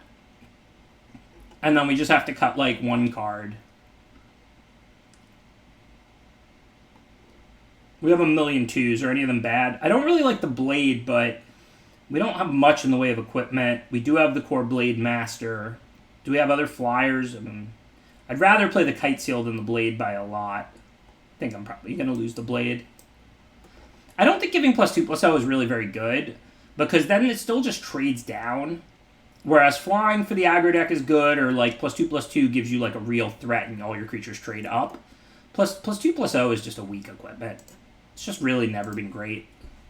Like Bone Splinter, the original +2/+0 or whatever it's called. I don't think it was Bone Splinter, but Axe or something. It was good mostly because of Spike Shot Goblin and because of white creatures that when equipped gain flying and stuff like that back in Mirrodin. But if you're just slapping +2/+0 onto your ground creatures, they're still just trading down. Like, if you have all flyers, then it's good. Or, like, a lot of flyers. I mean, it's really 17 lands.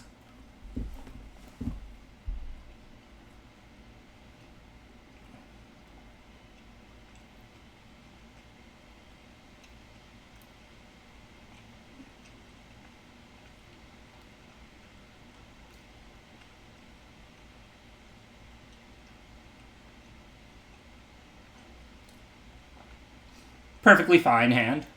I mean, Stampede, turn 1, Plains, and then 2 drops, and so on.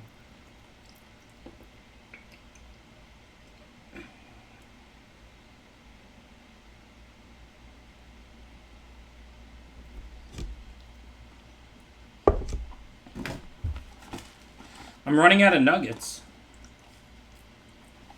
It's really sad.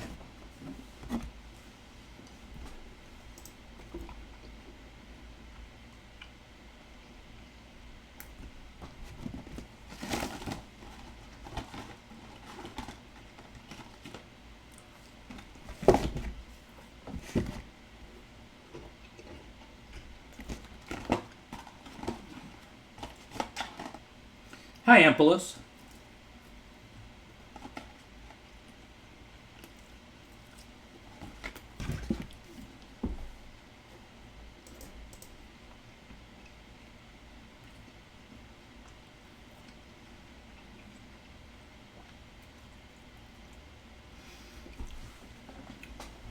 So if 2 creatures are going to do roughly the same thing on turn 2, when you're deciding which one to play, the number one thing you ask yourself is which will be better in the late game. Because if I play Blade Master, next turn I can play Intimidator and pump it. Oh no, it only pumps itself. Sorry, it doesn't pump any warrior. So then I need to play the Intimidator, because the Intimidator can attack for 4 and the Blade Master is only attacking for 2. There is one reason to have played the Blade Master, because I drew Practice Tactics, so next turn I could double spell with a red 2-drop and a white 1-mana card. But I don't think I'm that likely to Practice Tactics next turn. An Intimidator can pump itself or make a creature unable to block.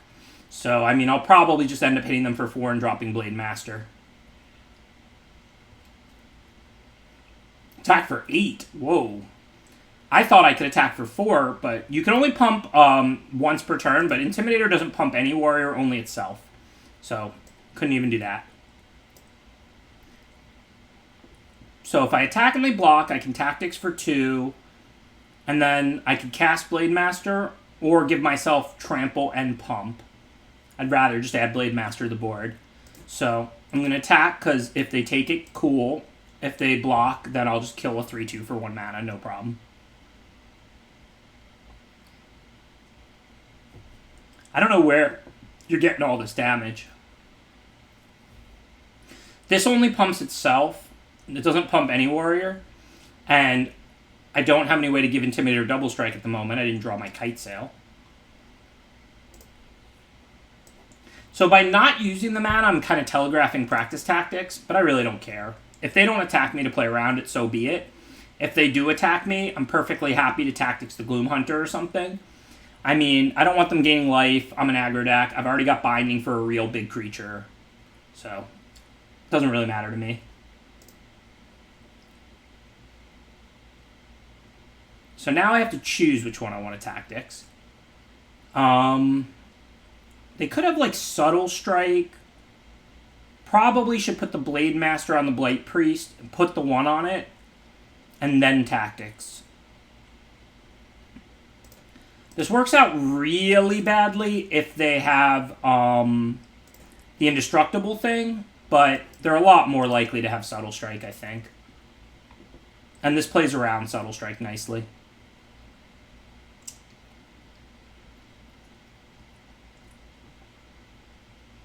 Thank you, Elron. Appreciate the 18 months of support. Okay, that's a good draw. Slap that out pre-combat. It's a Cleric, so it means I can cast Seagate Colossus next turn, and I can pump a Double Striker immediately. That was a really nice top deck.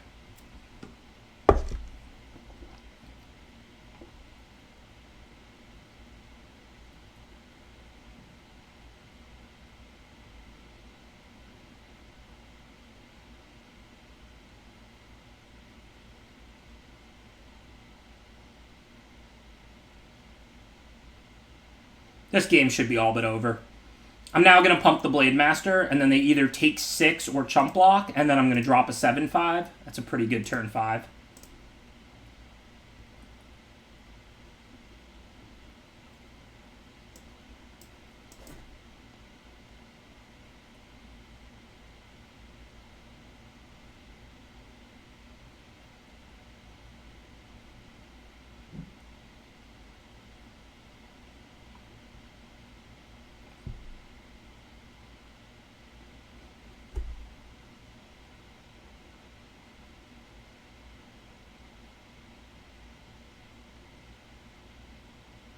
Yeah, I agree with that. I think, I don't know, I'm not trying to take credit or not. Like, I don't know if Legend got that from me, figured that out on his own, said it before I did or not, JD Pote. But that's how I look at it too, and I've been saying that, like, since a couple days after the set came out, that it's, like, incorrect to view them all as a half a land or two-thirds of a land, that the more you want to play the spell side, the more you should view it as a spell. So, for example, like, Jurari Disruption is just a land to me, basically. Like, I'll view that card as 90% of a land or whatever, whereas Cabera Takedown I'll view as 30% of a land or whatever. So, I agree with Legend. And I've been saying that as well, like, basically since the set came out. Okay, so let's see. Right now, for them to kill a 7/5, they have to triple block it. Pumping changes nothing. I do have Binding. I don't really need to Binding anything. Like, they literally can't kill either of my real creatures, right? I mean, they could triple block the Seagate, but they can't even double block it. And the Blade Master, it's kind of the same thing. They can't kill that. So, hey, thanks, Brendan Morales. Yeah, no, I agree. I mean, Legend's awesome. I'm not, like I said, I'm not hating. That's definitely been my approach. Thank you for gifting 5 subs, Brendan. Really appreciate the support. So I guess there's no reason to binding these little creatures. I'm just going to pump the smaller of the two. This now has 8 power effectively, and this has 7 in attack. They can triple block the Colossus and take 8, or they can, like, chump block one of them and take 7 or something. Like, this is fine. I don't have 3 white, so I can't drop Healer and Binding, so I'll just drop Healer this turn. I don't really need to Binding any of those.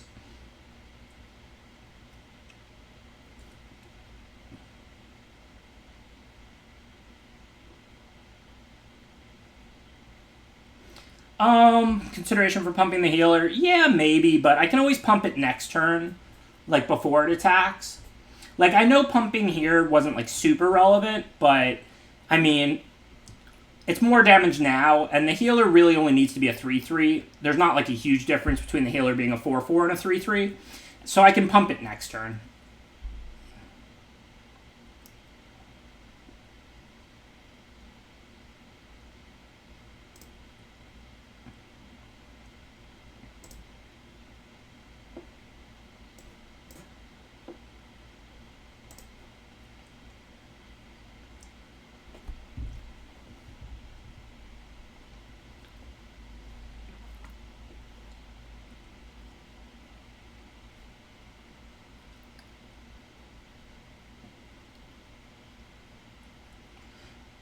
So I think the land spells, they're really good. I value them highly, but if it's like a bad spell, like Jurari Disruption, it's kind of just like a tap land with a little bit of upside. Like, I'm never going to cut that from my deck. Like, I'm going to play it over an island.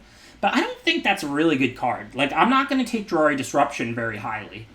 But if it's like a Coom Warrior, where if you have a land light hand, it's a land and you can cast your spells and you don't screw. And if you have a land heavy hand, you have a 4/5 trample, a powerful card. I think they're great. I love the ones like a Coom Warrior that are like really good spells in the late game and lands early. I don't love the ones like Jurari Disruption that are like situational. Because here's the thing, right?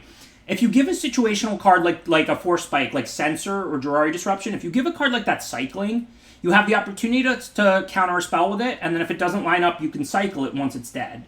With those cards, once they're dead, you can play them as a land, but you don't need lands anymore when you're in the late game, right? So I think cards like Jurari Disruption don't perform very well. Like super situational cards as a land spell modal, it doesn't add a lot of value to them that they're a land spell modal. Because after you realize, like, oh, I'm not going to get to use this card for good effect this game, playing it as a land isn't super useful in the late game, right? Usually lands are almost dead cards by the late game. Whereas on the other hand, if it's a powerful late game spell, then it's just a great land spell modal, right? Because then anytime you have a land light hand, you just get to play it as a land, and anytime you have a land heavy hand, you get to play it as a powerful spell. So I love stuff like a Coom Warrior, and I dislike stuff like Jurari Disruption. Well, yeah, late game situational, like late game useful, but that's not situational necessarily. Like stuff like Malakar Rebirth and Sajiri Shelter, those are just useful cards, right? Like, in the late game, they're still going to net you a full card, right? You're going to play them, and, like, your opponent, you're going to trade them off with an opposing creature removal or whatever. I'm actually not going to play the takedown here because I just don't need more lands. Like, I don't have anything to cast. I have Practice Tactics, Rebuke, and Takedown as 2-mana removal, and I don't have any 3-drop creatures in hand. So I'm just gonna hold on to that. But yeah, like, so I mean, stuff like, you know, Sajiri Shelter and Malarkey Rebirth, those work in the late game as a spell, or they're lands when you need lands. Stuff like Drawari Disruption is just like, you could try and Force Spike something, but again, then by turn 6 or 7, when you realize you're never going to Force Spike something, a land is useless. So cards like that are a lot better if they have Cycling, but giving them split card land spell modal just does like next to nothing for Drawari Disruption. So it's the best example of that. Okay, so I don't really want to kill that. They're just going to get back a 3-2, but I can't race a Lifelinker, so I may not have a choice. This did not work out ideally. Of course, I could predict they were going to have Aura. So what do we want to do? I mean, I can Practice Tactics it. Much better to do that now because then I can't get blown out.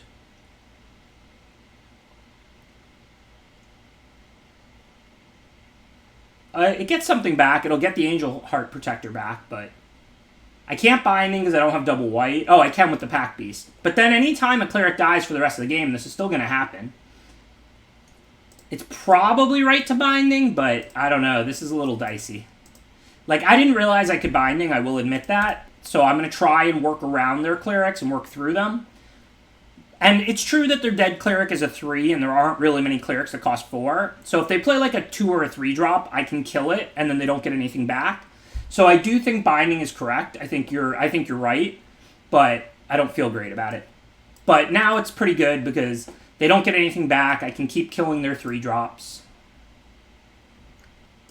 Just going to put the counter on the one that I value less. Like if they have removal, now they have to choose between the one that makes it harder to block and the one with more power.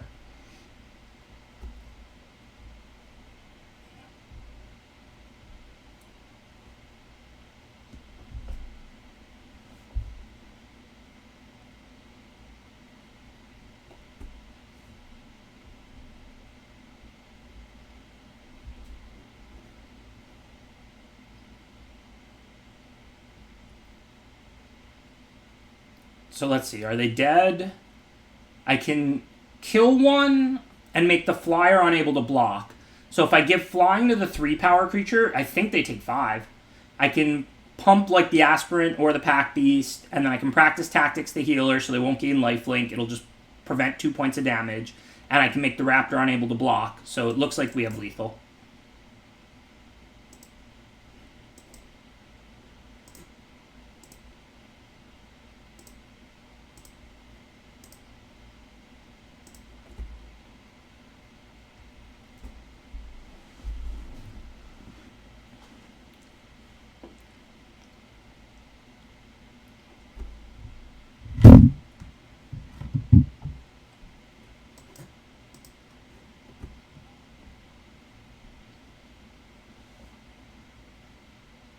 I like making Mythic every season.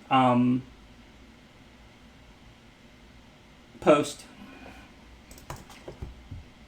I'm playing Best of 1 this week to hit Mythic.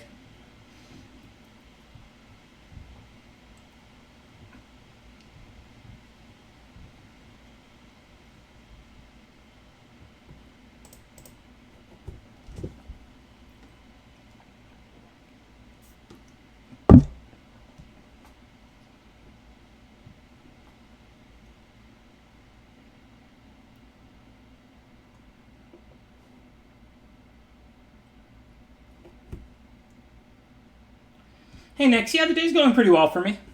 I got some McDonald's, doing Zendikar drafts with y'all. Any day where I'm streaming drafts and eating McDonald's, I mean, that's a good day in my book.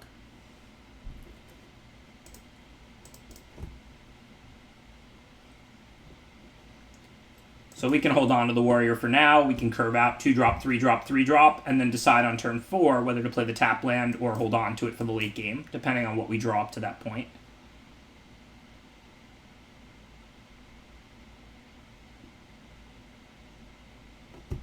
Yeah, it doesn't mean anything. It's just a for fun thing. It's not for value or anything like that. I just enjoy, like, grinding up the ladder.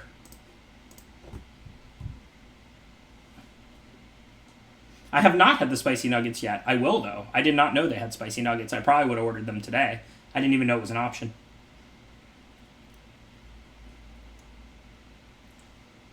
The poker rooms in Florida are amazing. I mean, I can't speak for all of Florida, but the poker rooms in South Florida are amazing. If you're a poker grinder, if you're good at the game, highly recommend playing some poker while you're down here. The games are absurdly good. Okay, so there's no reason to play the Akum as a land, because the only thing that would really work me towards casting is itself. So I'm just going to attack, play a land, and if they play creatures, we can kill them. If we draw lands, we're working towards Akum Warrior. If we draw spells, we should be able to mostly cast them. I mean, I have a 5-dropper too, but... good as in the players are bad and you can make money.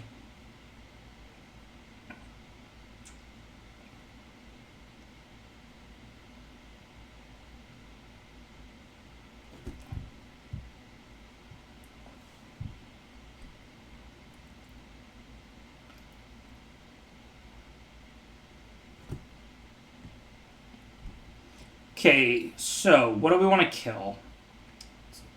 Probably should just use one removal here on, like, the flyer, I think. And then I can attack, let them trade the 3-2 for the 2-1. Because, I mean, Royal Eruption, we're only 2 lands away from potentially kicking for the win in the late game. And, I mean, though there's more value in killing creatures, I don't really need to kill that 1-1 lifelink with my last removal. And I can sink the mana into the Ambusher and get in a couple points of damage right now, so...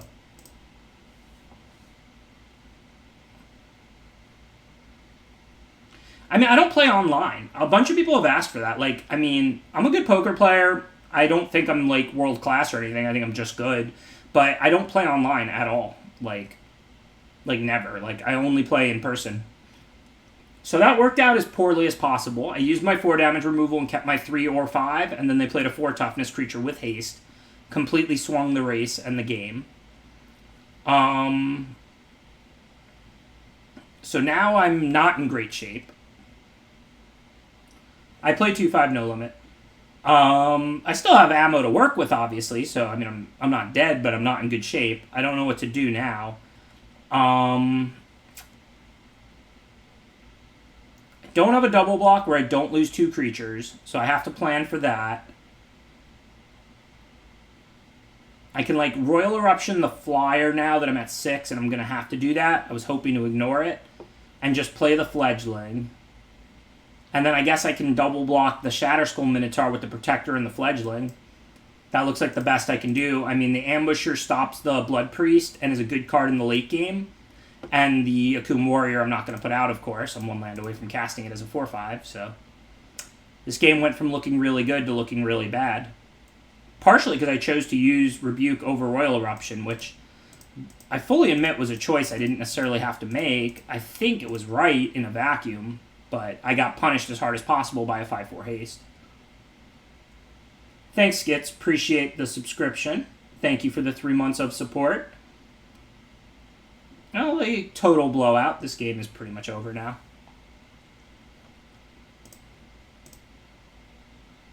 The buy-in at the games I play, I think, is min 3, max 1,000. I make more from poker than Magic. But hopefully that will change over the long run as we grow the stream and the content together.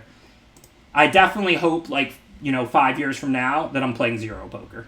That I'm just streaming and coaching and making Magic content, like, full-time and doing nothing else. Yeah, I've seen the smack talk back and forth between Polk and Negreanu this week. It's pretty fun. Which pairs... which color pair stand out as the strongest? I think Black-White Clerics is the best deck in the format. Blue-Green Kicker, probably a close second. But I think you can really draft, like, any of the tribals. Like, Red-Blue Wizards and Black-Blue Rogues are both good, too. Landfall's been kind of a miss, which I actually kind of like. Landfall's pretty obnoxious, so I'm kind of glad the Landfall deck's not that good. Like, the White Party value decks are pretty good.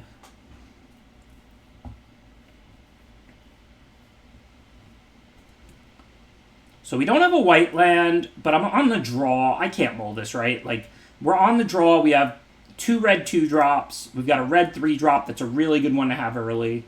So hopefully we won't get screwed. Landfall, it's just like, when it lines up right, it's like overpowering and you're practically playing constructed versus limited. When it lines up wrong, your cards just do nothing and are weak. Like, it's just a really high variance, really aggressive mechanic. I just don't like it. Yeah, I like the party decks. White-blue party or red-black party are good, and white's pretty good. Like, if you make an effort, you can use your... You can pretty much always party if you just make an effort. Okay, so I'm going to play the GOP clearly. Next turn, if I draw a land, I can trigger it. If I don't, I can play the Adept and have a second shot to get a land. And then I have removal, so hopefully I can ride this 3 to 5 power 3-drop out. If they keep killing my stuff, it's going to be a tough game for me to win. So they didn't do anything. So what do they have? Like, Rogue Duelist is an option. Into the Royal with Kicker, certainly an option.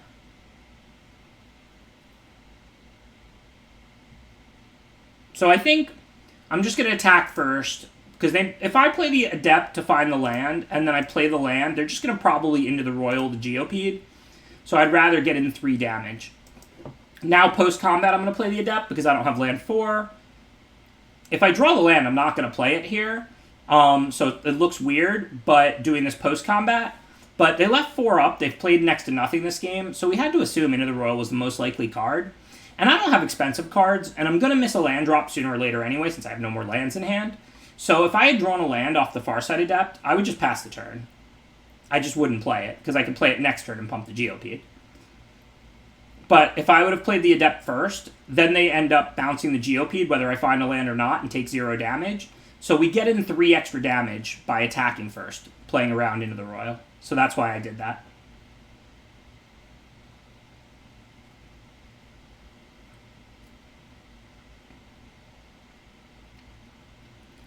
All right, let's see. So now we have some choices. I might just drop GOP and pass again, preserve the lands, and then next turn I can double spell. I can double spell this turn with what, like Ambusher and like Rebuke or Royal Eruption, but I'm not really in a position to be sinking mana in Ambusher, so it's just getting a 1-power creature out. So again, I think I'd rather just hold the land, and then next turn I can play like, 2 removal, or I can play like land and Protector. I'm really not worried about my life total here. Like, I might lose this game if they have great cards, but I'm not going to lose a race, right? So I don't think my life total is really a very much concern to me. And now there's no need to give it indestructible past the 2/2 flyer, so no real decisions this turn. Now that we drew Pack Beast, we can just attack, spend all our mana on creatures, and see what they're going to do. Like I said, Royal Eruption goes to the player. I've got a handful of removal, and I'm ahead on life and on board. I'm not saying I'm definitely going to win this game. There's some powerful stuff. I mean, if they play a kicker creature, they get an extra 2/2, like, they could grind me out. They could kill all my stuff. They could win this game. But I'm not going to lose, like, a race. I'm not worried about racing. So I just want to make sure I get the most impact out of my cards. Okay, so now we have a lot of options. Let's see what we want to do. Skyclave GOP has Trample, so it's a really good one to use with practice tactics. I kind of want to play the Protector this turn, but they have 2/3 toughness creatures, so protecting the Pack Beast or the Ambusher isn't going to let it attack. I could protect the GOP'd, but that's not going to be that useful either. Because, again, I can just practice tactics, whatever they block it with. So, I think this turn, I'm just going to play a land, play Protector on the GOP, and attack and hit them for 5. And then I'll just use, like, Thundering Rebuke on, like, one of their 2 good creatures. I should decide before combat, but it's not a huge deal. I'm either going to kill the Umar Mystic or the Seafloor Stalker. Not 100% which. I think the Mystic is just enough better of a creature, even though I'm not really worried about them attacking me. So I guess I'll hit the Mystic. I mean, I don't think it would have been a big deal if you killed the Stalker instead in this spot. Obviously, I'm not going to kill a 2/2 or 2/1 when I have a 2/1 and a 1/3 and a 3/2 over the 1/3 flyer that pumps or the 2/3. Because if they do stalemate the game at 5 or less, I am only 2 lands away from kicking Royal Eruption for the win. I'm probably just going to win by killing their stuff and attacking, but Royal Eruption goes to the player and can deal 5. The main reason I chose to hold on to the Royal Eruption here is the fact that it goes to the player. Okay, so they have multiple wizards. So what do we want to do? I can Binding and Tactics, because I can cast Tactics off Pack Beast. So I can always Tactics the Stalker. So I think what we do is Binding the Expedition Diviner so they can't draw a card and then just attack with everything now. The Stalker's the only one that has a good block, and I can Tactics that. And if I do it the other way, yeah, their blocks are slightly worse, but then they draw a card off Diviner. So this way I just take the Diviner out of the equation without them drawing a card, and then we can just Tactics like wherever the Stalker blocks.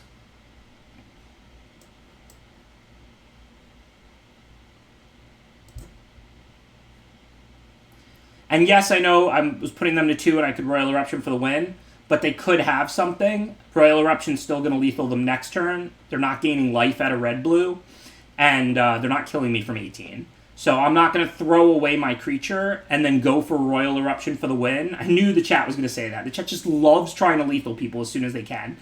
It would be absolutely horrible, I think, to just not practice Tactics, bin my creature, and then Royal Eruption them. They have 2 mana up. They could negate it or something, and then they could turn that game.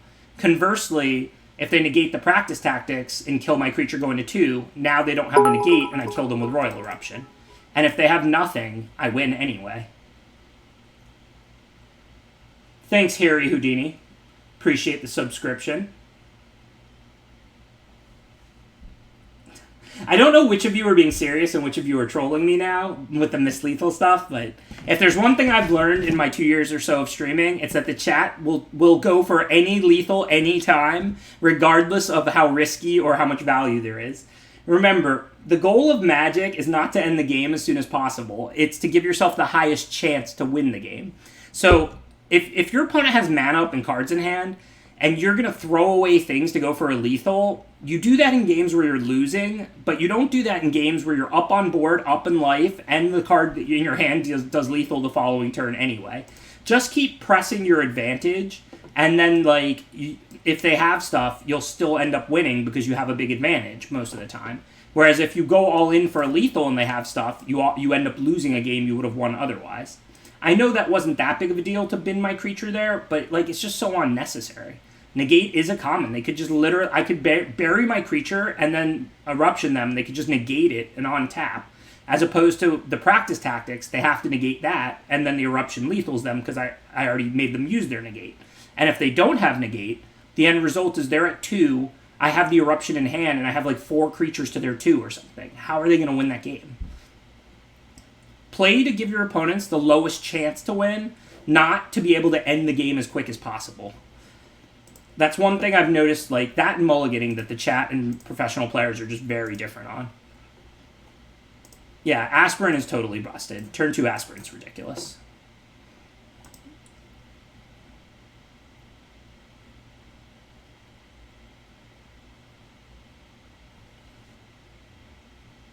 I just noticed that, like, me and most other pros I know keep a lot riskier hands than most of the chat. Like, most close hands I'm keeping, and most close hands the chat seems to want me to mulligan. So this should pretty much be game. I'm going to put the counter on the Aspirant so I don't telegraph the practice Tactics. And then if they go for a double block on either one, I'm going to kill both their creatures. Because I can, like, Tactics one of them and then pump with the, Ambusher, so life's just good.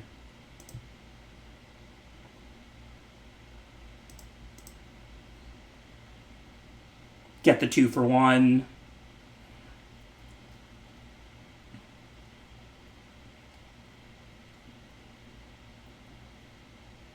Wow, now they don't even have a good block this turn. I can just Aspirant up the Ambusher, and then the Diviner can't block either, and they're taking another 8. Life is good. I mean, I can't add to the board this turn, but pretty far ahead.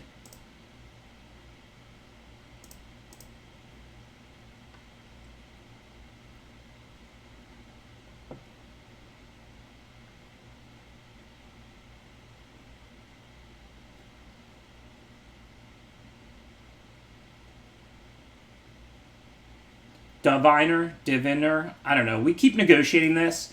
The problem is y'all won't all agree, so I don't know what to call it. Okay, so clearly they're not going to successfully kill either of our creatures. But there are cards they could have here that are relevant that I need to think about. They could have Shell Shield, or they could have the -4/-0 card. So what can I do against those? If they give +3 to a creature in response to the tactics for 4, it's going to live, but it's still going to have all the damage on it. I have a second tactic, so I'll still blow them out there on the double block. If they have the -4/-0, I can't really do anything about that, but I can pump the Ambusher and still kill something. So the only thing I can do is pump the Ambusher, I think, and not the Aspirant, because either way, if they have nothing, I'm good. But if they have -4/-0, this play just works out better. If they do nothing, that's great. I'll just take the kill and drop a 4/5 trample. But I was playing for them double blocking and then having Shell Shield or -4/-0, draw a card if you control a wizard. If they have nothing and they chump 1 and take 4 and then I drop a 4/5 trample, this game is over. Yeah, I'm flash -2/-0 also. There was a lot of possibilities there. But the -2/-0 wasn't super on my mind because it wasn't going to change anything. If the Aspirant still goes to 2 power, it still kills one of their creatures. My concern was that I put it to 5, and then they -4 it, and then it doesn't kill either of their creatures. So that's why I pumped the one that I could pump, because I wanted more damage there. If they had the double block and the -4/-0, they can't profitably double block the 3/5 because I can pump it. So they're gonna double block the Aspirant, and then I get in more damage, I think. Although maybe actually they were at 6, so I could double pump the 2/4, so they had to block that regardless. So maybe I should have put it on the Aspirant. I don't know. There's a small amount of value there, but basically we couldn't lose.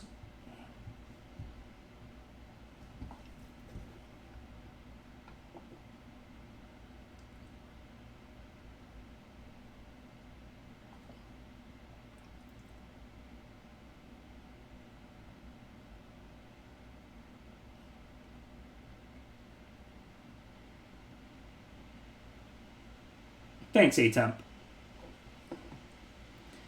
Okay, so Akoum Warrior, great land spell modal, so this hand is very good. It looks kind of ugly, but in reality, we just have a turn 1 mountain and then Fearless Fledgling, and we can play lands and grow it and play more 2-drops, removal. It's actually just a very good hand.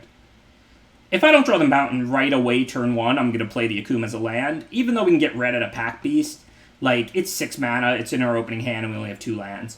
If I draw the mountain turn 1, I probably won't play the Akoum as a land, because then I can cast the other 4 cards in my hand already. Oops, we were on the play. I gave that whole speech, and then I just played a Plains, which is not great. It's not going to punish us too hard, because I can still play Fledgling, and then play the tap red land and Pack Beast. But if I knew we were on the play there, I would have 100% played the Warrior. But we shouldn't really get punished here, because now I can play it tapped and play the Pack Beast, so it should work out pretty much the same. And if we draw a mountain, actually, now I don't even know if I want to play it. Nah, I still do, right? We're nowhere near 6, and I want to make land drops to pump the Fledgling, so still just right to play it.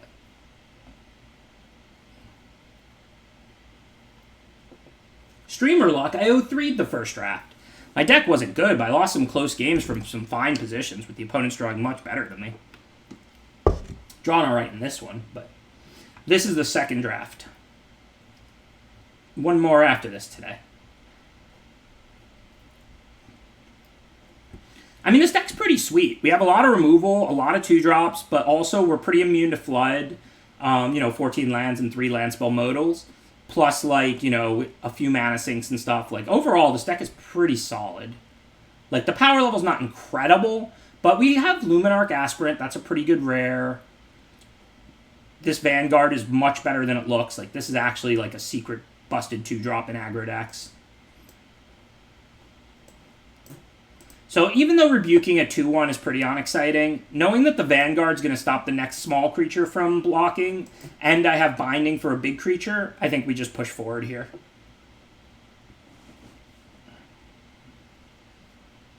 It doesn't cost me that much, Aki Ixel. Like, if you win a lot, it tends to be around break even. Like, I don't make money drafting or anything. I mean, not that you can make money on Arena, but even if you could, like, I buy in every once in a while.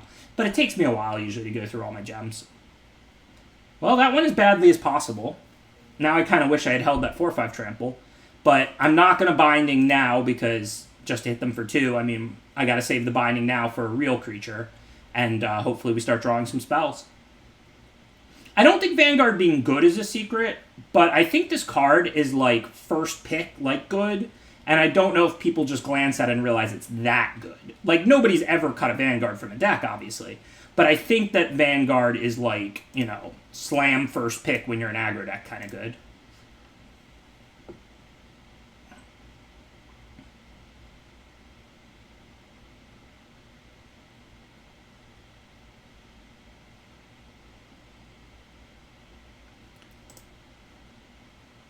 Red-black has a lot of instant removal. I was really hoping they'd block so I could tactics. Really don't want to tactics with one creature out and have them kill it in response and fizzle it. I think I'm just going to binding the 3/2. This is kind of a weak use of binding, but I can't just take 6 and keep, like, I'm not winning this race at all. And I'm hoping to draw one more creature before I play tactics. Because, I mean, even if it's another warrior, I can still just tactics with 2 warriors and play for 2 on the Spark Mage. And then if they have removal, I mean, they can't shut it off with 1 removal spell. So I'm just trying to avoid getting blown out.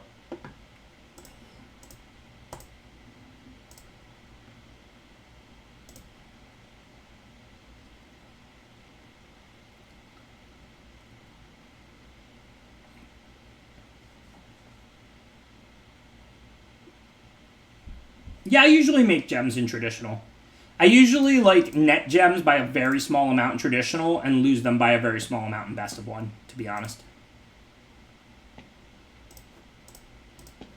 So there's the discard 2, so I don't need to hold 3 lands, so I'm going to play 1. I guess this Trading Blows isn't the worst for me. I could top deck Royal Eruption. Well, that wasn't good for me.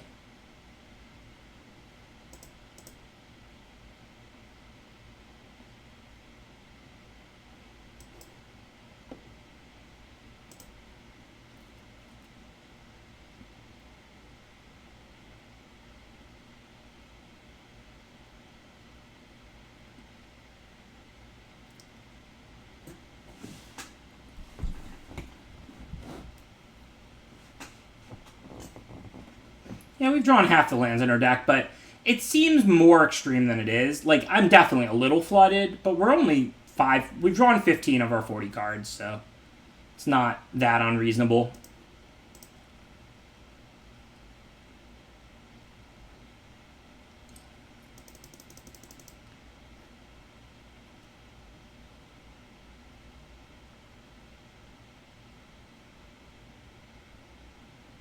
So we're 4-2. All right. I think this deck's pretty good. Hopefully we can get some good draws. I'd like to get 7 wins out of this deck. Like, I think after the draft, I felt like I probably had a 7-win deck with this curve and synergy and removal. I mean, obviously it's best of 1, and, you know, it would be shocking if you feel like your deck's really good and you go 3. It's never shocking to go 4-3. Probably the most likely record I would have after the draft with this deck is like 5-3 or 6-3. But I felt like this one had a pretty good shot to get 7, so hopefully we can make a run. Oh, yeah, if you're a good player, traditional is definitely better value. There's no question.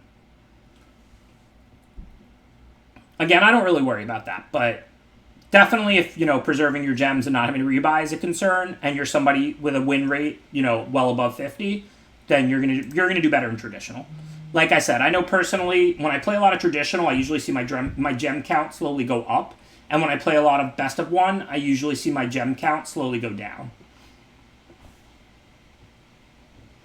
The ultra rare, it's funny, we made a joke about that yesterday, Socks, and then you remember, like, we got the draw, so we obviously didn't go 7-3 because it wasn't possible, but we went like 7-2-1 or 6-3-1 or whatever, because I know we were joking about that, and then we got the random draw bug. It was pretty weird. So I can make them a coward and drop a 2-drop, but getting GOP'd out probably has more value. Maybe not. I don't have more lands. I can play it later after I draw a land. And again, I don't mind sandbagging a land for a turn.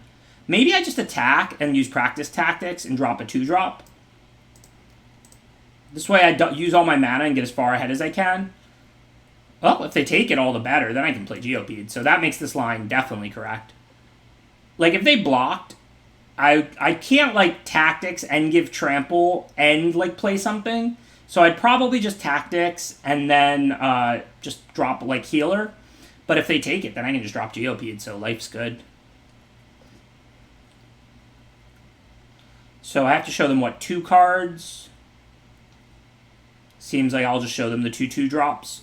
The removal should be more useful for 1 mana. I can still double spell with a 2-drop in tactics. Protector seems a little better than the 2 drops. Basically, tactics is the last of the 4 cards I was going to show them there.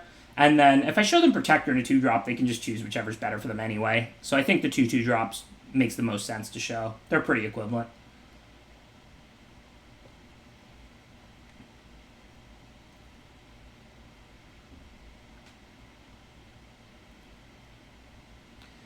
Okay, so what do we want to do here?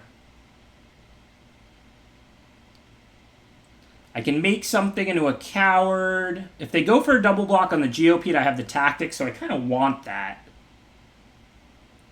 So you know what I think I do? I think I drop Angel Heart Protector on the Intimidator and then attack with both to try and bait them into double blocking the Geopede. Because now they can't block the Intimidator, so their choices are basically take 9 or double block the Geopede. And if they double block the Geopede, I get them good because I have the tactics to take out the 2-power creature, and then I'll eat the 1-power creature and live and trample over for a bunch. So I think this play works out really well.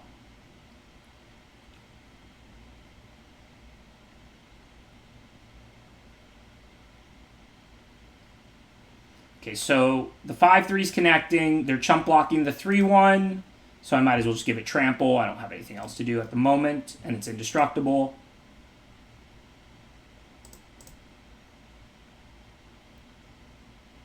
So that was a really good turn. We got in 6 damage, spent no cards, and killed a creature.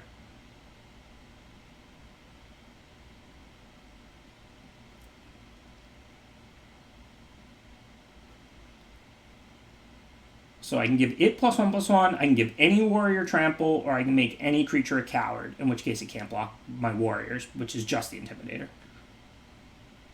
Hello, Strength of 10 Tigers.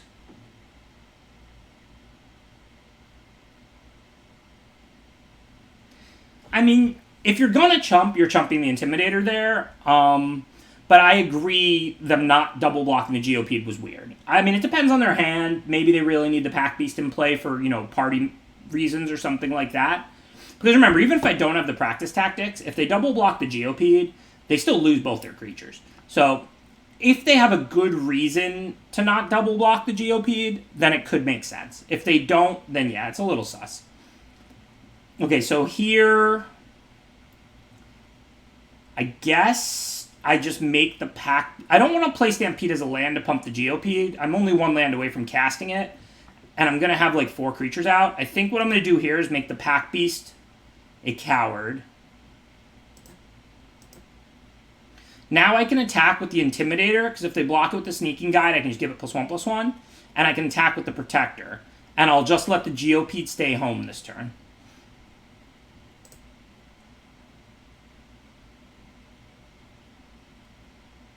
Yeah, I'm not saying they're ghosting. There's reasons to not block. If you have party stuff, or if you have an instant removal, you don't necessarily want to get blown out on the double block by tactics. Like, you can wait a turn. Again, I'm not saying they were sniping or ghosting or whatever. They could have been. It's like from rounds to 0% up to like 20%. You know what I mean? Because of that turn. It's not like they definitely are or something. Okay, so they're dealing 1 to my creature, so +1/+1, of course. No choice there. Now, if they block with the guide, do I want to practice tactics it? Or do I just want to give my creature trample and let them trade? I guess it's worth practice tacticsing.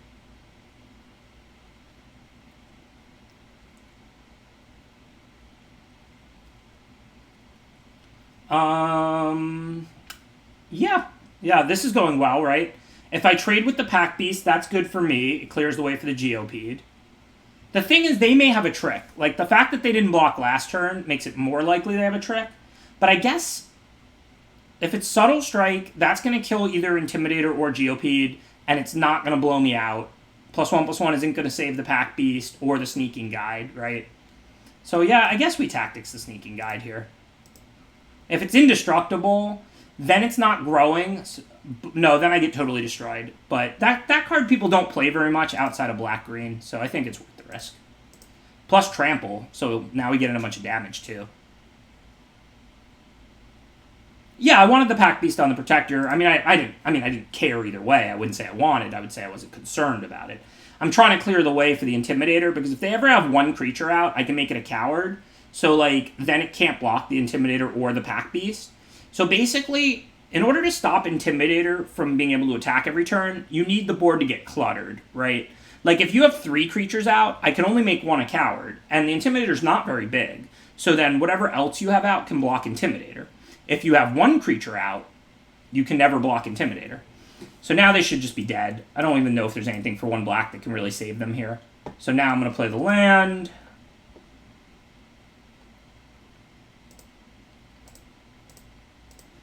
And then I don't care which one they block. Like, if they block the Intimidator, I'm just going to give it Trample and practice Tactics, their Sorcerer.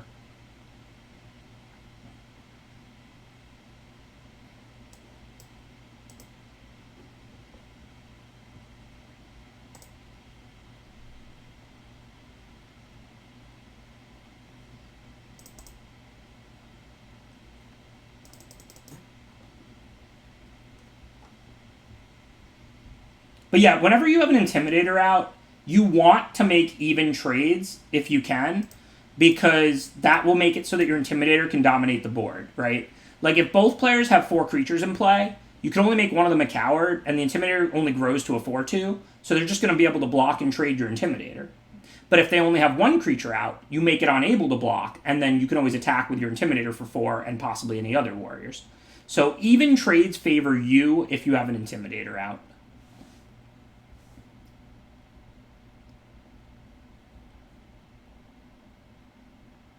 This is the second. We're going to do one more after this. Strange Thresh. Not a long day, but start of my stream week. I'll be right back on tomorrow, 3 p.m. Eastern, 3 more of these best of 1 drafts. Also, if you want more of them, check out the YouTube channel. Every single stream goes up there. I'm sure a lot of you are frequent viewers, but you don't watch every stream every minute, of course. So if you want more of these, you can always catch them on the YouTube channel, not live. But they're up there forever. So any previous stream in Zendikar and Dominaria and previous formats before they come on, like, you know how they rotate the formats on Arena? If you want to catch up a little bit on like a Ikoria draft or Throne of Eldraine draft or whatever, you can check out the YouTube channel, pull up the draft videos in that format, and there should be tons of them in every single format.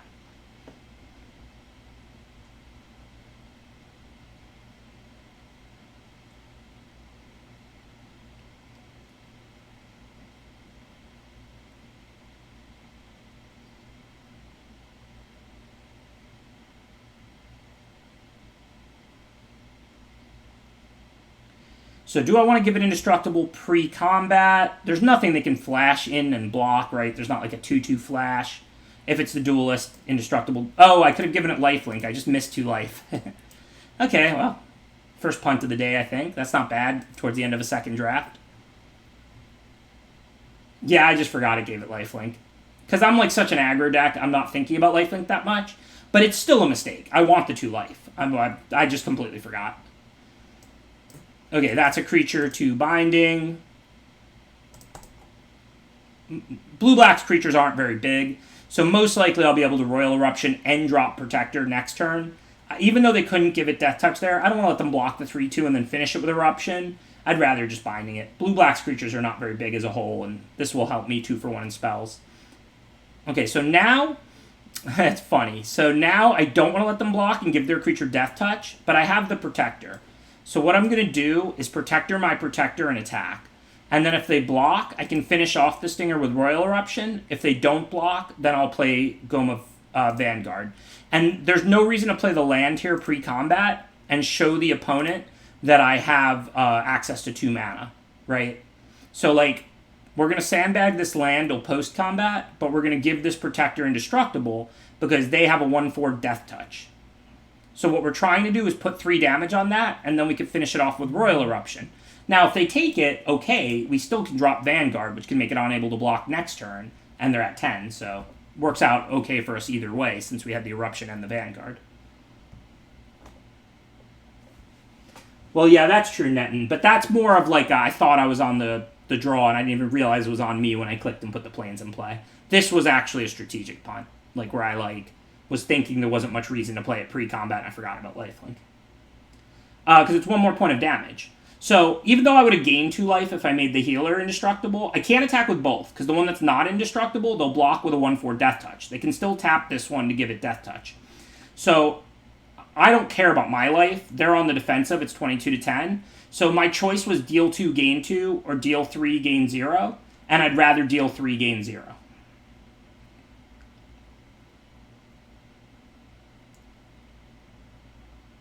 So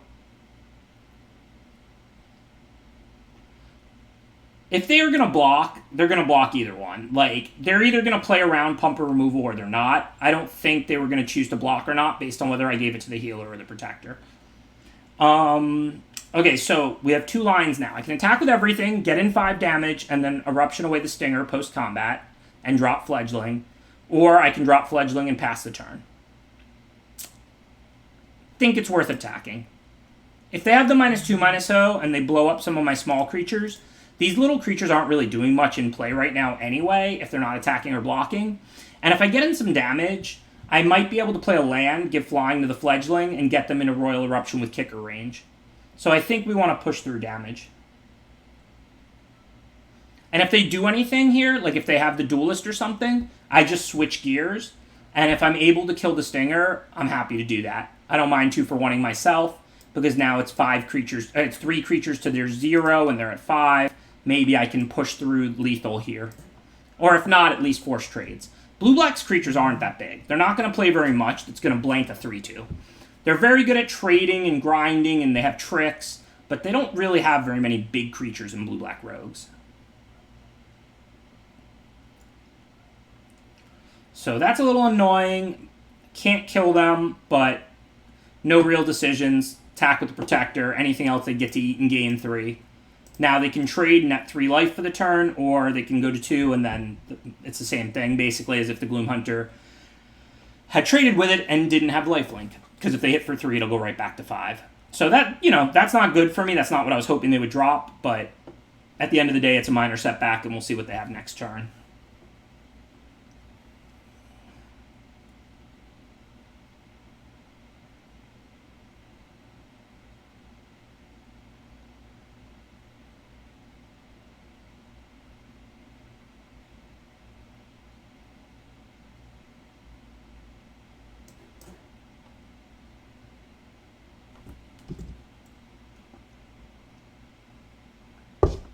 Cost 7. I'd have to draw 2 straight lands, Extruder. And by then, they might have discard or counter, plus my Fledgling might be lethal anyway. But they were at 5. Eruption, you have to kick it to deal 5, otherwise it does 3.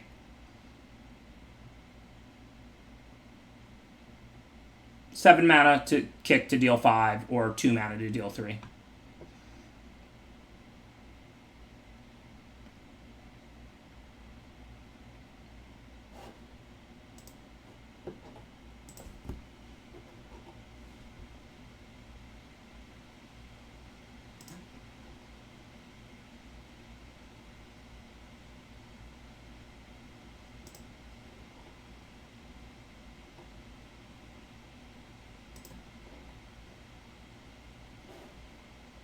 So we don't have a land, but the only creature they have is a 2/1. So if I attack with everything, they get to trade with the Fledgling if they want and take 4. And then they kill my flyer. I guess they have field research for next turn, and to our knowledge, they don't really have any creatures to drop. So we should just attack with everything here, I'm pretty sure. I mean, I didn't want to lose the flyer necessarily, because I'm at 24, going to 26 right now. But if it gets in 4 damage, I think that has to be worth it. And they might rather just block a 2/2 and only take 3 anyway, because, I mean, they know I'm not holding lands. So I think it's pretty close for them, whether they want to block, like, one of the 2-power creatures or Fledgling. Probably Fledgling, but given it's close, I think it makes sense to just send everything and get in damage and give them this trade.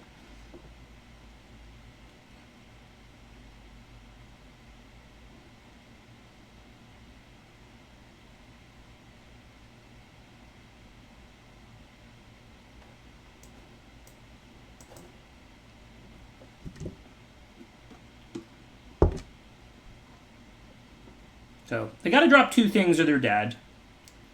Field Research gives them the ability to have 2 things, but it will also tax them 3 mana. They almost certainly can't kick it. Can they kick it? No, they can't.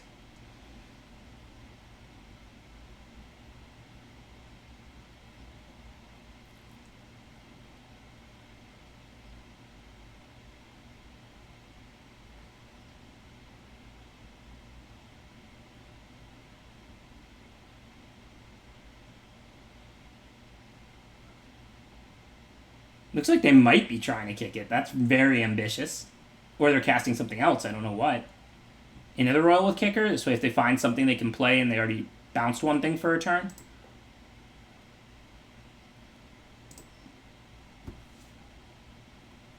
Blood Beckoning 2/2 drops. So that keeps them alive. And they'll 1/1 lifelink, so they're effectively at 5. So yeah, they're not dead this turn no matter what now. Hopefully, well, I guess if we draw a land to give trample to the Geopede, that's good, and if we draw a spell, that's good. So if okay, this is interesting. So I drew a Coom Warrior, so I can play that as a land to pump the Geopede, but I can't cast it as a spell. I can hold it until I draw one more land. So I'm pretty sure I'm going to play it. Let's say they double block the Geopede, they die because of the trample damage plus the other creatures. As of right now, though, they could block the Geopede and one of the 2/2s, and then they would not die, right? They would take 2 points of trample, 2 from one of the 2 powers, that's 4, and gain 1 and go to 1. So if I play the Warrior, they have to block both of the small creatures. They might just be dead. Because it's 5 points of trample, and they're just dead.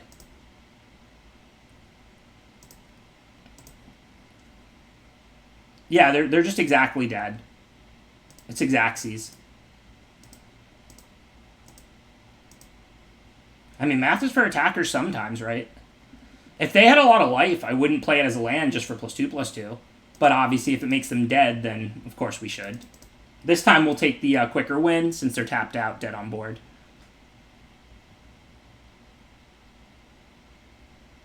Yeah, the 2 life I missed gaining. I mean, the reason I wasn't thinking about it was because I've been on the offensive. I was on the play with an aggressive hand. But it was still a mistake because I was going to drop Angel Heart no matter what. So all I did was miss gaining 2. And you never know when at the end of a game they stabilize at 2 or at 3. And then the 2 life gives me one more draw step where I top deck something to finish them off or something like that. So even when you're an aggro deck, you still want to gain life if you can. You just don't want to go far out of your way to do it. So it was still a mistake. I certainly should have dropped the Angel Heart Protector turn 3 and gained my 2 life. I just missed it.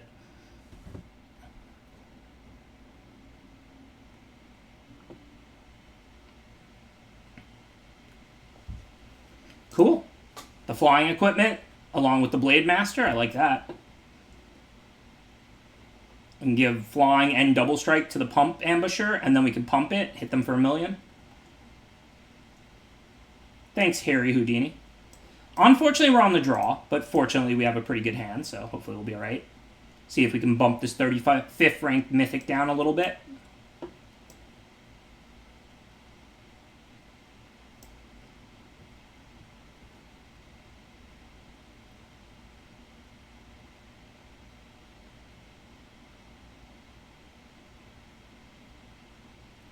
Alright, so this turn, I don't really want to put the Kite Sail on the Blade Master. It already has double strike. I think I just want to get the GOP going.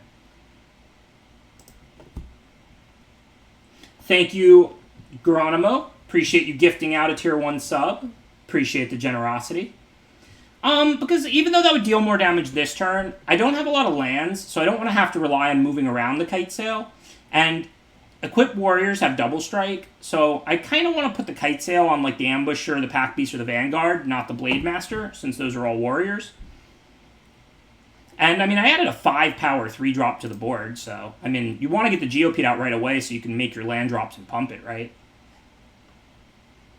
All right, well that makes this turn easy. If I didn't draw Royal Eruption, I'd likely lose this game to the Rockslide Sorcerer. That was a really lucky top deck.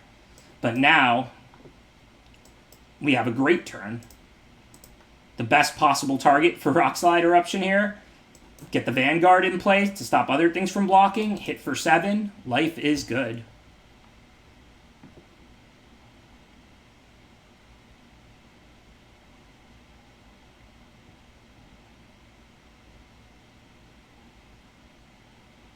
Yeah, but if I put the Blade on the Vanguard that turn, then the Blade Master's not attacking. Why do I want a Vanguard with a Kite Sail on it on turn 3 instead of the Geopede? That's still only hitting for 4 counting double strike, whereas the Geopede is 5. I mean, it doesn't really seem better. Okay, so Kite Sail where? If I put it on the Vanguard, I can play some warriors so I can make one of those unable to block. The other one can block the Geopede. They'll take 2, 4, 5, 6. Or I can kite sail the Geopede. I can make the Adept unable to block. And then they take more damage, but they're able to trade with the Vanguard if they want.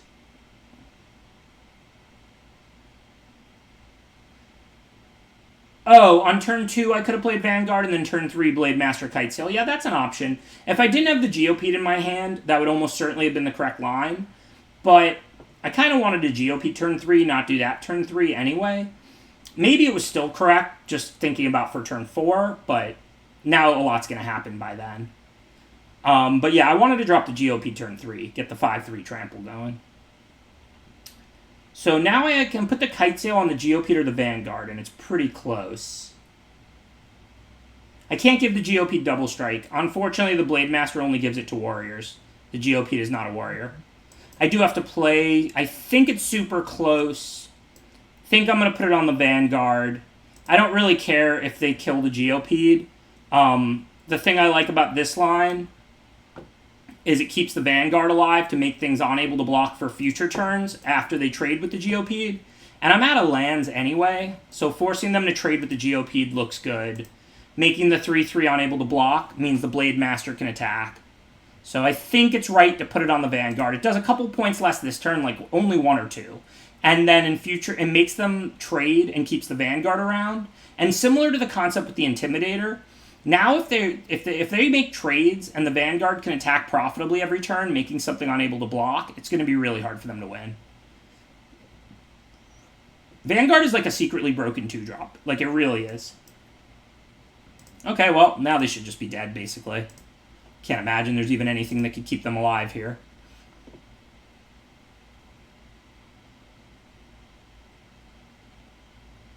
All 4 of my creatures are warriors, so even if they kill one in response with practice tactics, it still can't block.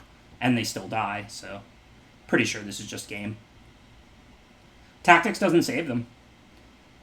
All 4 of my creatures are warriors, so it'll just take me down to 3. Good stuff. Good stuff. Got the 7 and 2. That was the 3rd win in a row, right? After the 4-2. So, sweet. We got our 7 wins with our Boros stack. Feel a little better after the 0-3. Thanks for the 100-bit donation, Harry Houdini. Back on track, 7 and 5. Working our way up. And we're going to do one more draft today. So, let's claim the prize and get into one more best of 1 ranked draft.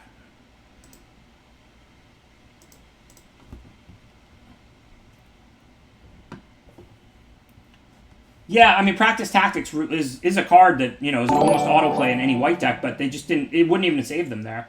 They could have killed one of my 3 creatures, all of which effectively had 2 power, and they're at 4, and it wouldn't shut off the can't block. So it would end up being 3 attackers to 1 blocker, and they would still take 4 and die.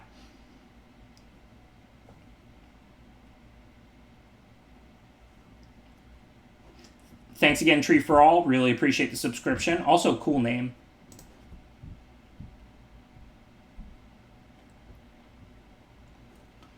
Okay, so Ondu Inversion's alright. I mean, it can be a game-winning card in the late game, and it is a land, but white's pretty aggro in this format. Like, it doesn't really want a late-game sweeper that bad. Veteran Adventure is a card I like a lot.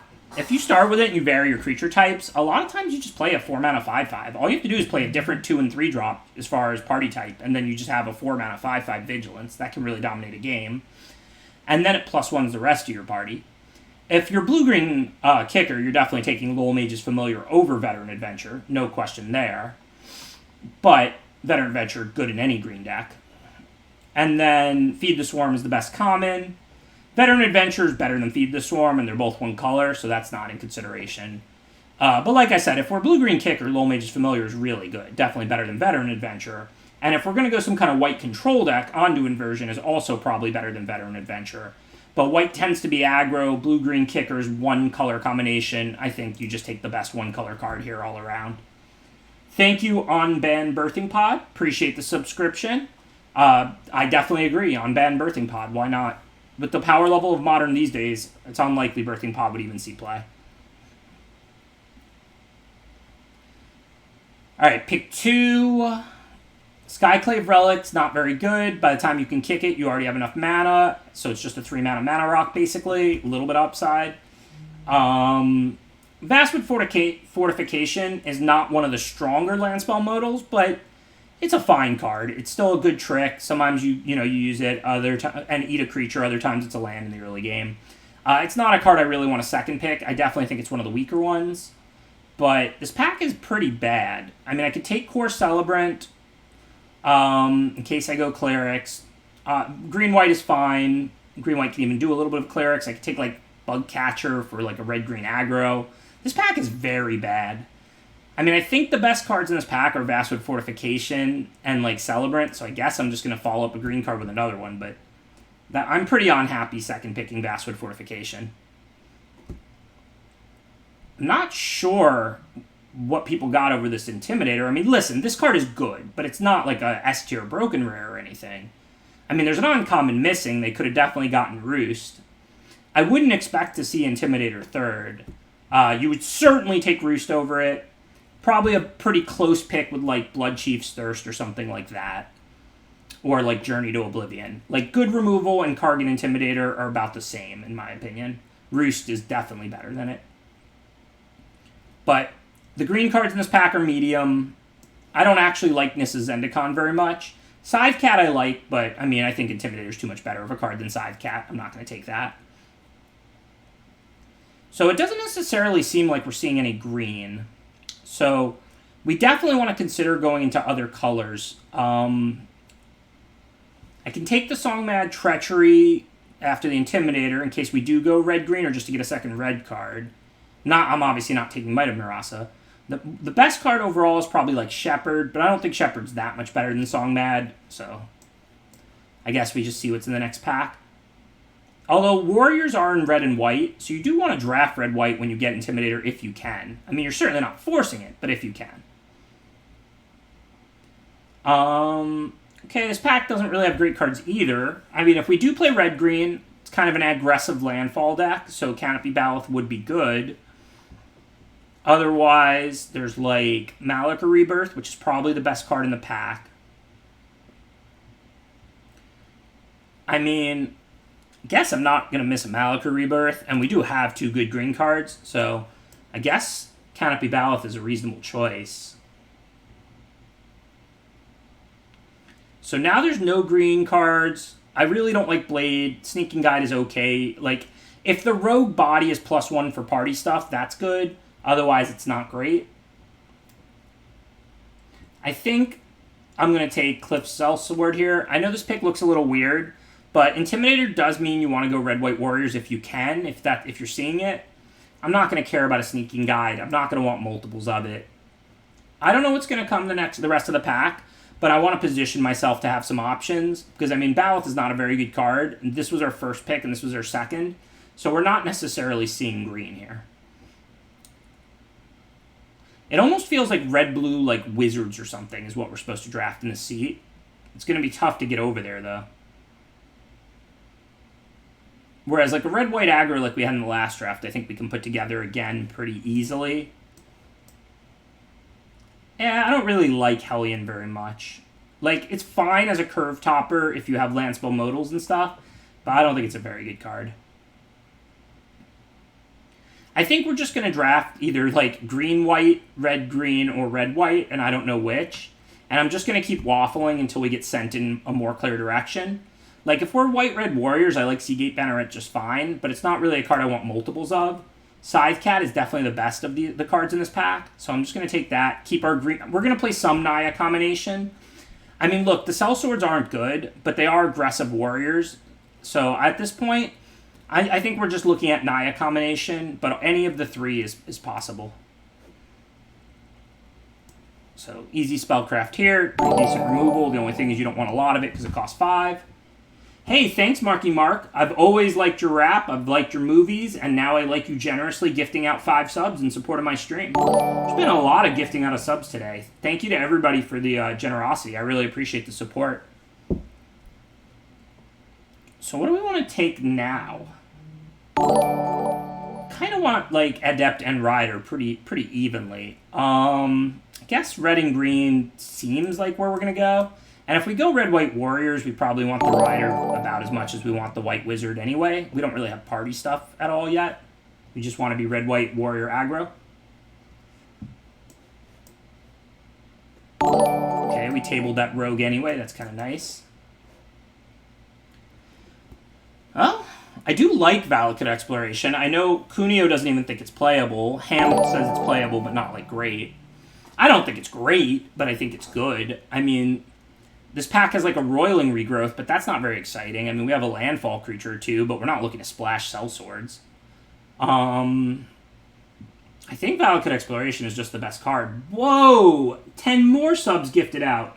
Thank you, Nixius999. We haven't had a little hype train sub gifting out day like this in a while. Appreciate the support. I think that's like 20-something subs have been gifted out today already. Thank you for the generosity. I mean, Shelter, if we were red-white, could easily be better than Valakut Exploration. But red is probably the color we're most committed to, and green is probably the second most likely. And these green cards are not great. Like, Roiling Regrowth is pretty good, but we're not looking at splashing or a ramp deck. So I think Valakut Exploration will work out all right for us. So I'm going to take Veteran Adventurer here. I mean, it's the best card in the pack. Archon is more fancy than good. Like, this is a fine creature. You're going to play it in your white deck. But it's a 3-mana 2/3. Like, its abilities are really more for constructed. So, definitely Veteran Adventurer. Given we have 2 Veteran Adventurers, we actually want to prioritize Pack Beast pretty highly. I don't mind taking Pack Beast at all here. It's not a great card to take this early, but it's lowering the cost of these, so we can play them turn 4. Thanks, Dirty Seesaw. Appreciate the subscription. Looks like a pretty easy bug catcher now. Especially if we're red-green, we're not going to have as many warriors as if we were red-white. We're going to... not that red-green parties particularly well, but we want party types for early drops with double Adventurer. And, I mean, we just want a good aggressive 2-drop. Beetle's a strong card, but we already have a bunch of late game, none of which gets counters. I mean, I think this is just a pretty easy bug catcher.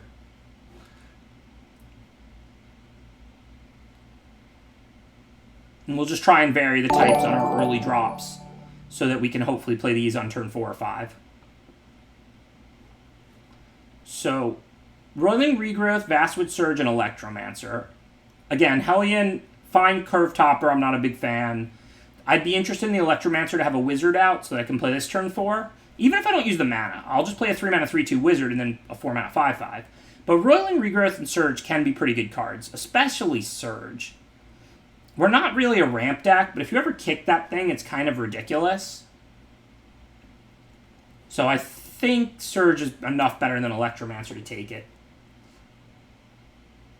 Okay, easy hazard here. It's not a great land spell split card. 1 damage is not super useful in most games. Sometimes you clip something nice.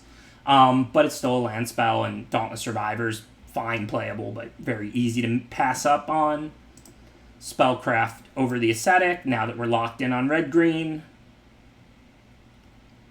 So, we're trying to draft a pretty aggressive red-green. Our curve looks good, everything looks good. We want pack beasts. Most of our early creatures are warriors, so if we can get any early not warriors, we want to prioritize those highly. Not beasts, though. I mean wizards, clerics, or rogues. Obviously, Gnarled Colony is a good card. I'm still going to play it.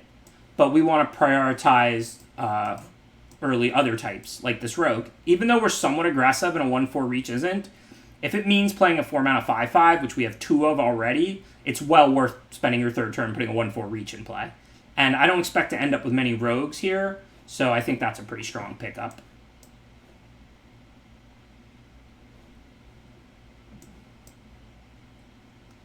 I don't normally like this Brute, because green normally doesn't care about party type, but given we have, like, importantly the 2 Adventurers and then also 2 Spellcraft and Bugcatcher, this is almost like a red-green party deck at this point, so I'll probably play the Brute just because it does have a type. If we go turn 2 Pack Beast, turn 3 Brute, turn 4 5/5.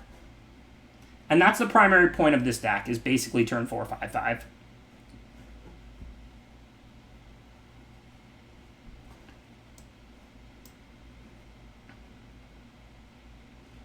I don't think Adventure Time is really playable. The only time I would play that card is if I had, like, 2 crabs or something and I was trying to deck people really quickly.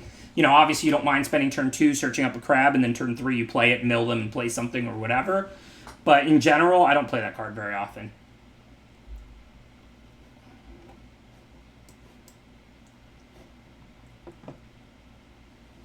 Wow, this pack's actually got a lot of close options that are all pretty good. So, I mean, Vine Gecko is really good if you have Kicker, which normally green does. I don't think we have a lot. I think we have a few. Like, we have Vastwood Surge and Gnarled Colony and Might of Murasa. And then we have the rest of the pack to prioritize them. So we have 3. Relic Robber is pretty good for aggro decks, and it's a rogue. So that means I could have a red rogue to drop on turn 3. I mean, Rapid Bite is good quality removal. It could easily just be the best card here, even if it's the least fancy. Oh yeah, the Scorch thing is also Kicker. Good point. And I can probably table the Scorch thing.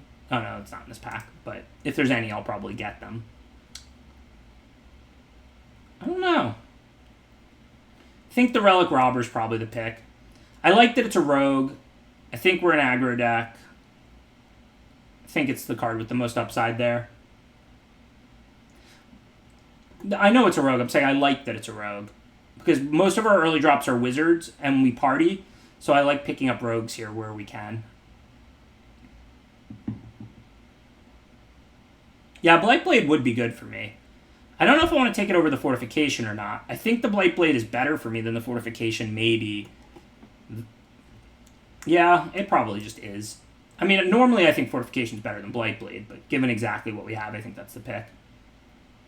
Now I'm going to grab Ambusher. We haven't gotten that many warriors, and this just is a good card in decks like this. Wow. Looks like we're not in the right colors. Just busted cleric stuff every pack. Well, can't do anything about that. I don't know. I don't think any of these cards are going to make our deck. There's another early red rogue I'm happy to play, though. So, at least we've got rogues and warriors. And if we put out a rogue and a warrior, then we can turn 4 5/5. And there's another one. I don't think these cards matter. I'm going to get out the Snarecasters. Like I said, we're an aggro deck. And now that I just picked up 2 Night Runners and Relic Robber, that gives us a bunch of rogues. Now we have those 3 plus the Sneaking Guide. And the Blightblade. So we have 5 early rogues. That might be more than we have warriors at this point. We have Bugcatcher, Intimidator, Ambusher, and Brute. So we have 4 warriors that cost less than 3 or less, 5 rogues that cost 3 or less, plus the Pack Beast. So yeah, that looks really nice for getting out turn 4 5/5s.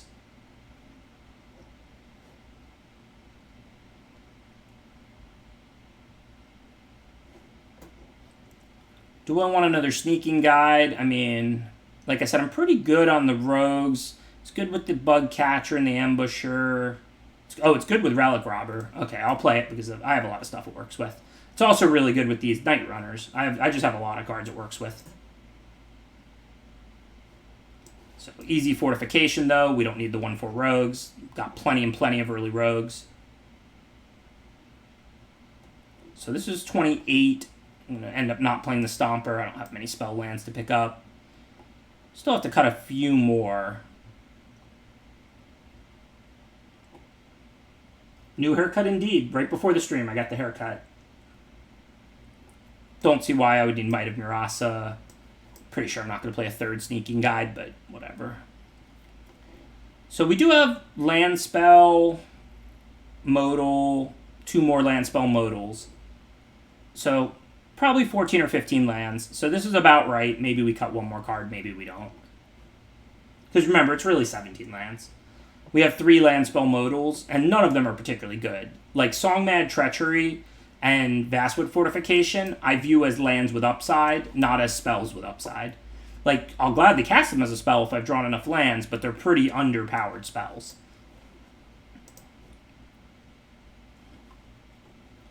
So, Stomper's probably the best card in my sideboard, but we're going to probably go with a pretty low land count.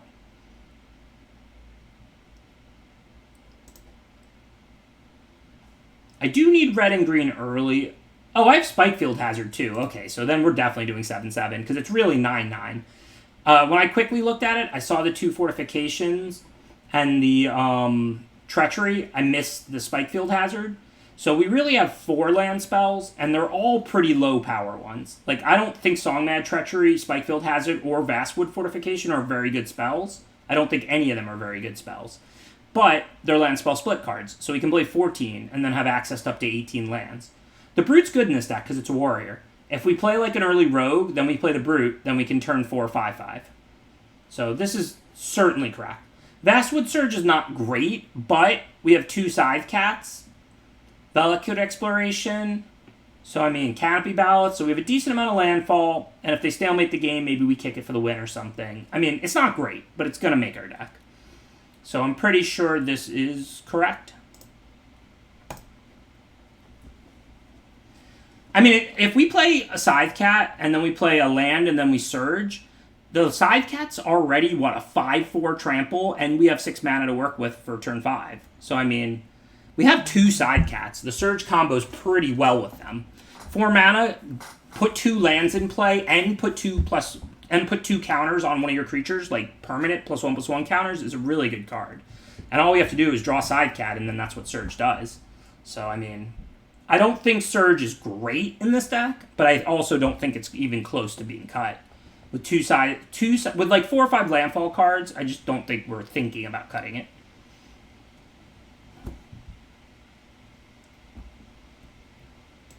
I don't think we need Might of Murasa. Our creatures are pretty big.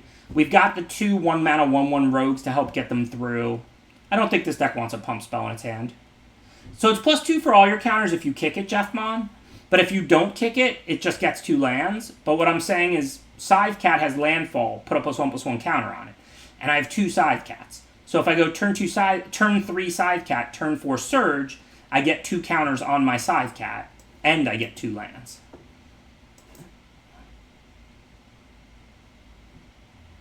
All you gotta do is draw a land, and we're already executing. Turn 2 Warrior, turn 3 Rogue, turn 4 5/5. Don't mind if we do.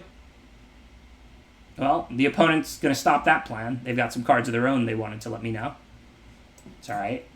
They're not running us over, and they're down to 2 cards in hand.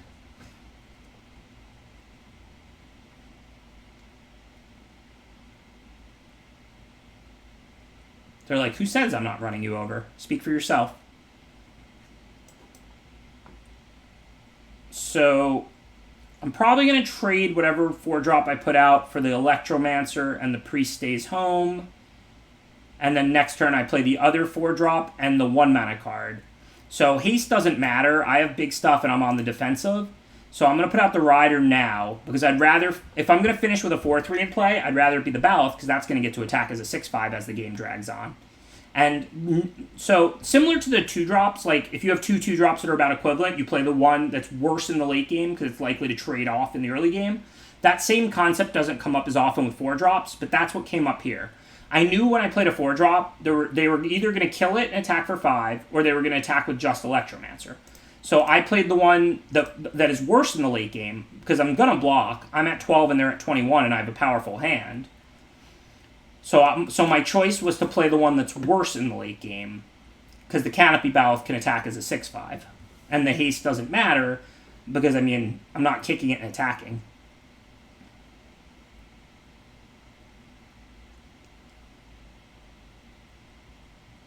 Kind of a fun game. Everything trading off. They got on a little damage. Hopefully they're out of removal now and the 5/5 Veteran Adventurer can take over.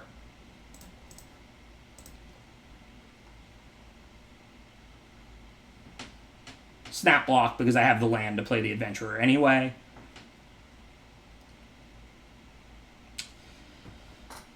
So this is interesting. So if I play the Adventurer, that's a much better creature this turn, but I have to play a land to do it, so I miss out on a counter on the Scythe Cat.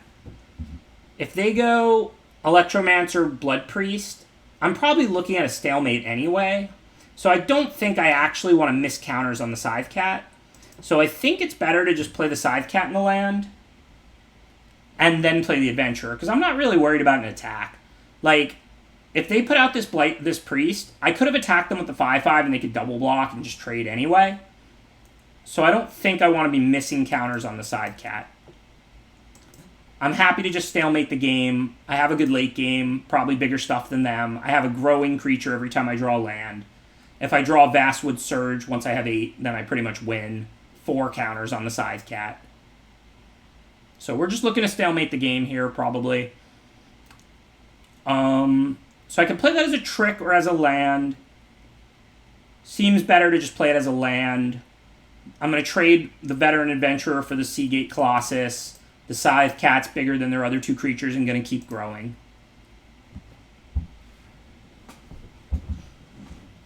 And I actually have an 8-mana card, Vastwood Surge.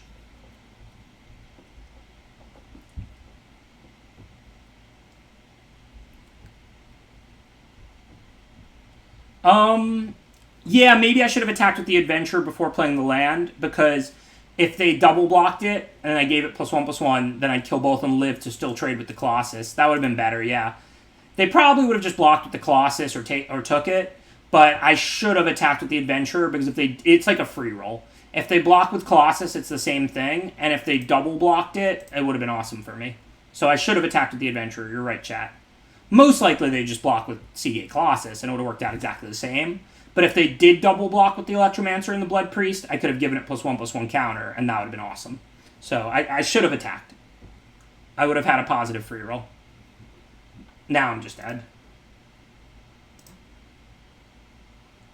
Yeah, I mean, even if the +1/+1 wasn't permanent, even if it was +1/+1 to end a turn, I didn't want to trade the Veteran Adventurer for their 2 small creatures, so that's why I wasn't attacking, and I was correct. But then I drew the +1/+1, so then if they blocked with the 2 small creatures, I would gladly trade the +1/+1 counter for the 2 small creatures. Even if they then attack with the Colossus and I block with the 6/6 and I lose the counter, it would have just been a good trade. So, I mean, I should have attacked. Most likely I didn't really cost myself. Most likely they just block with the 7/5 or take it. But I should have attacked. It was absolutely correct. It was a bad play by me, not giving them the opportunity to mess up.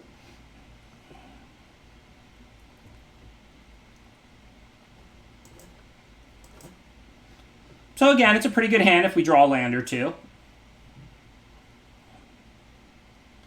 Curving right out. Rogues and Warriors. Pack Beast being another creature type. So the Catcher's attacking as a 4/2 trample here. Actually, I hope it's attacking as a 3/2 trample, because I'd rather play the Night Runner this turn. Of course, if I didn't draw a land, then I would have Pack Beasted, because I wouldn't have a choice.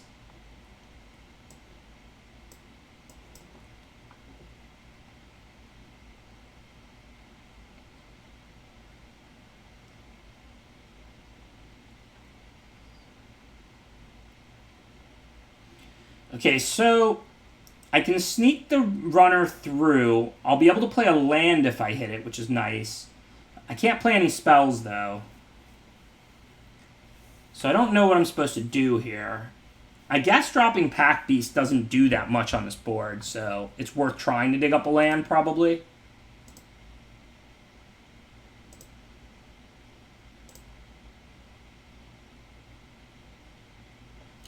Nice mana tapping. Can always count on the auto tapper. I don't know if I have any 1 red spells. There's the 1 green. Oh, yeah, I do. I have another Sneaking Guide, so it's even. Because if I hit the Vastwood Fortifications, I'm going to play those as a land, or the Hazard I'm going to play as a land. So it wasn't wrong. It's just a 50-50. I have the 1 Blightblade and the 1 Sneaking Guide. Although technically, if you want to play Perfect Magic, you probably do leave the green open, because you're even likelihood to hit either of your card, and you'd rather have the Blightblade than the Sneaking Guide. It's a bigger loss if you hit the Blightblade and can't cast it than the Sneaking Guide if you can't cast it. So if you're playing technically perfect, I think you do leave the green open there.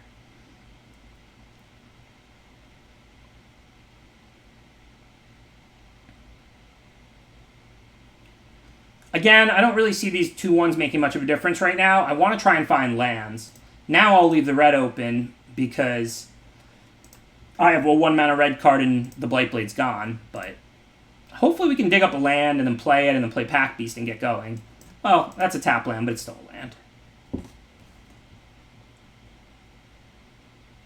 You can play them as lands. What I'm saying is I was going to play them all as lands, in which case it doesn't matter whether I left a mountain or forest open last turn, except for the 1 red spell and the 1 green spell that you can't play as lands, the 2nd copy of Sneaking Guide, and the 1st copy of Blightblade.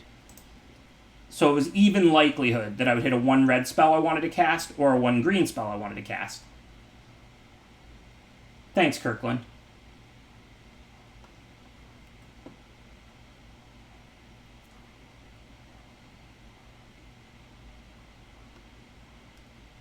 Okay, so connecting with the Night Runner, if I tap out first, doesn't matter.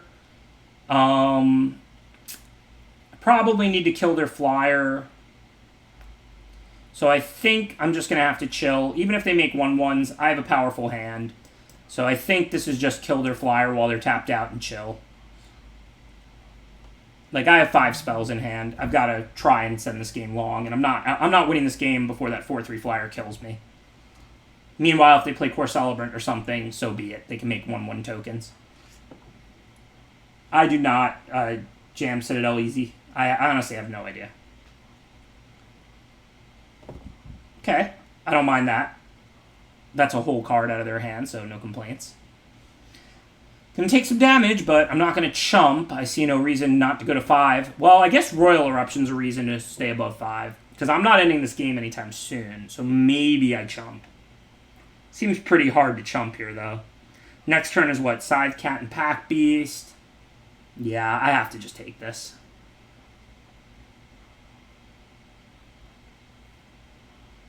So now I can play Spellcraft, Kicked Colony, or Scythe Cat and Pack Beast. If I play just Colony and they have nothing, I'm good, but if they kill it, I lose. If I play the 2/2/1s, I didn't draw a land to play. So if they have removal, they kill the runner. I can, no, I can't even double block. I just double chump, so I still lose. So the best way to play around removal is leaving up Spellcraft. Because if they kill the Night Runner, no, I Spellcraft and still lose. So I can't beat removal. So I'm just going to play Gnarled Colony. Y'all see what I did there? Because even though if I double spell, I'm not dead on board to removal, I still lose if I have to double chump block, right? So if I'm going to lose to a removal either way, then we play like removal doesn't exist and make the play that's best if they don't have removal, which is the 4/4 that's bigger than their team.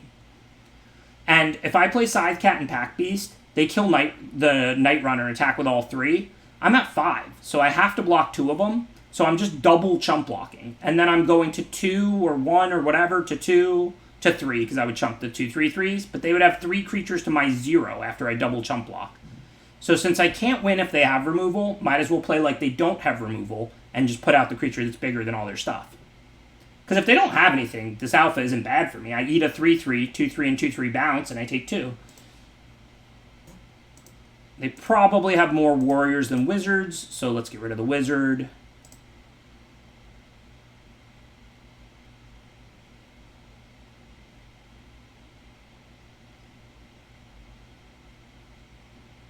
So I have to kill that. There's no reason for them to attack the 2 ground creatures. Either way, I die if I don't have an answer for the raptor. So there's no reason, I think, to lose this game to like a pump spell, which I could definitely beat from here. Like if I block and they play a pump spell and kill Colony and these bounce, I can just drop another big creature. So let's just Spellcraft the flyer while they're tapped. since I was going to have to do it anyway when they attacked. And hopefully they're out of gas. I mean, I have a lot of gas in hand, so I can turn this game pretty quickly with them at 10. So, I mean, if they don't kill me, if they just add, like, a ground creature to the board, I love my chances. Of course, I die if they do if they have removal or flyer or direct damage burn spell or something like that. Okay, so now I have to play 2 creatures, which I obviously can do. So my only choices are Pack Beast and Relic Robber, or Pack Beast and Scythe Cat.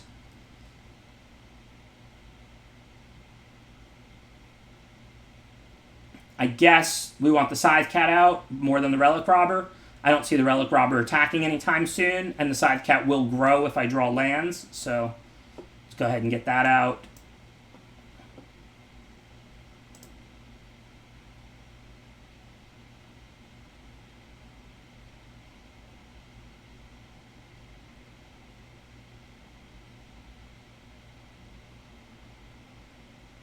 Thanks, Chris. So, I mean, like I said, you know, I'm at 2, but if they don't find a flyer, I can turn this game, because, I mean, I can put out a lot of creatures, every land triggers this, and grows that, and then when I kick the Surge, I'm going to win. Gnarled Colony gives Trampled all the creatures that have counters, so, like, I should be able to end this game in, like, you know, 3, 4, 5 turns. And, like, look, I'm at 2, but there's Royal Eruption, that's it, really, or Synchronized Spellcraft. And then there's flyers. If they don't have those, I'm in good shape. If they do play those, I'm dead. That's just reality. For now, I don't even want to attack. I'll probably end up attacking with the 5/5 Vigilance, since it has Vigilance, and they'd have to lose like at least 1, if not 2 creatures. But I don't want to send the Colony. If they double block it, that's not good for me.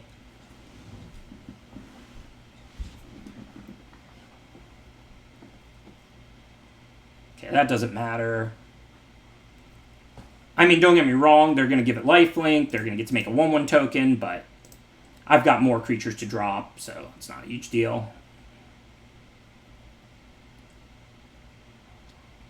So I'm pretty sure I attack with the Veteran Adventurer. I have 5 cards in hand, they don't know they don't have anything, and the only double block they have that doesn't result in them losing like 2 real creatures is if they block with the Attended Healer.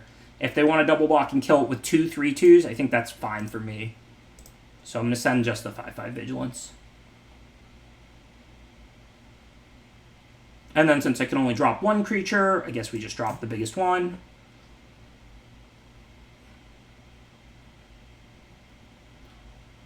Thanks, Digital Sloth.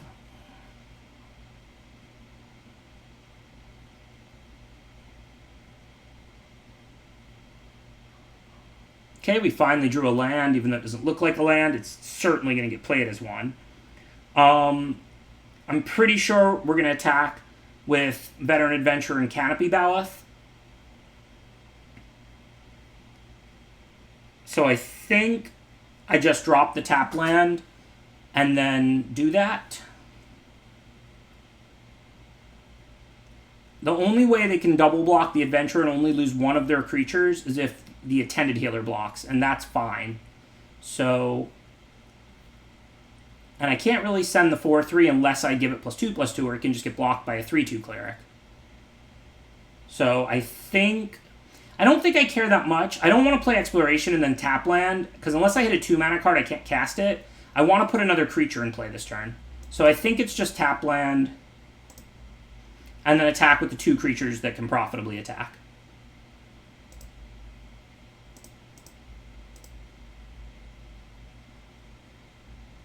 I know the +1/+1 trick feels good, but I need the lands. When I hit 8, I win. And I am at 2, so I need to end this game as quickly as I can. And I don't even want like any kind of crazy attacks, really. I'm just attacking with like the 1 Vigilance and the 1 Giant creature.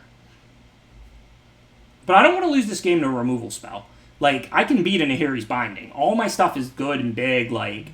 You know, I lose this game if they draw, like, Spellcraft or Royal Eruption, or if they draw, like, a flyer before I get to 8 mana. But I don't need to lose to, like, a Nahiri's Binding or something like that. I think I need 2 more lands. Surge costs 8 kicked. I know about Trample, but it's still 8, and I have 6 at the moment.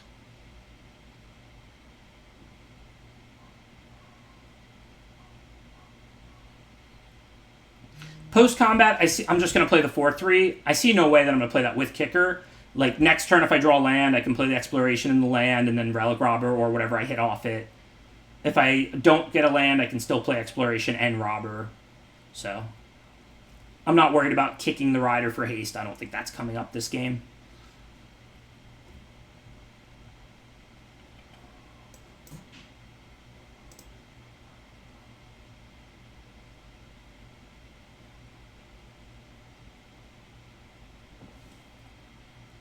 Well, the Surge is not an instant, so if I gave it +1/+1, yes, they would take a bunch this turn, but definitely not lethal.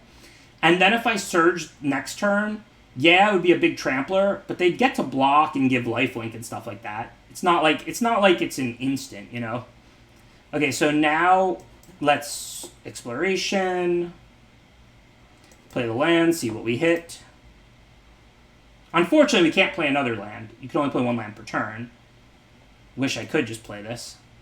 We can definitely attack with the 6-5 and the 5-5. Do we want to send anything else? A 4-4, they can block with like the 3-3 and 3-2 and give lifelink. That just doesn't help us. So, I mean, we could Surge, and then this will turn into a 6-5, and this will turn into an 8-9, but that doesn't seem great. I think we still just attack with the 6-5 and the 5-5 this turn.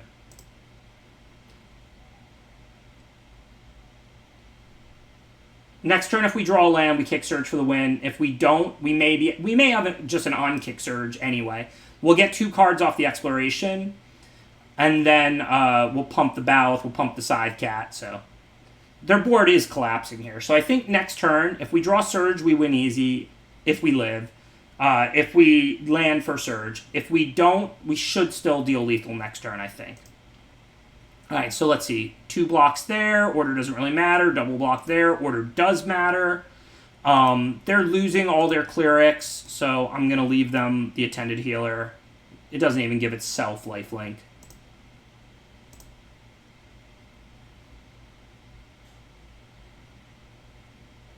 Yeah, Surge Alpha was close, but don't forget, they have this Angel Heart Protector gains 3 life because of the healer. So, I don't think I had lethal. It's possible, but given the lifelink, it seems hard. But if they don't kill me this turn, I think we're going to have lethal next turn. If we draw a land, Surge is super lethal. If we don't, we can still Surge without kick and then trigger the exploration a bunch. Or we can Song Mad Treachery. So let's do some counting. So if I take the Attended Healer, they still give lifelink to the Pack Beast. So let's say I just take the Pack Beast. Then they have 3 blockers.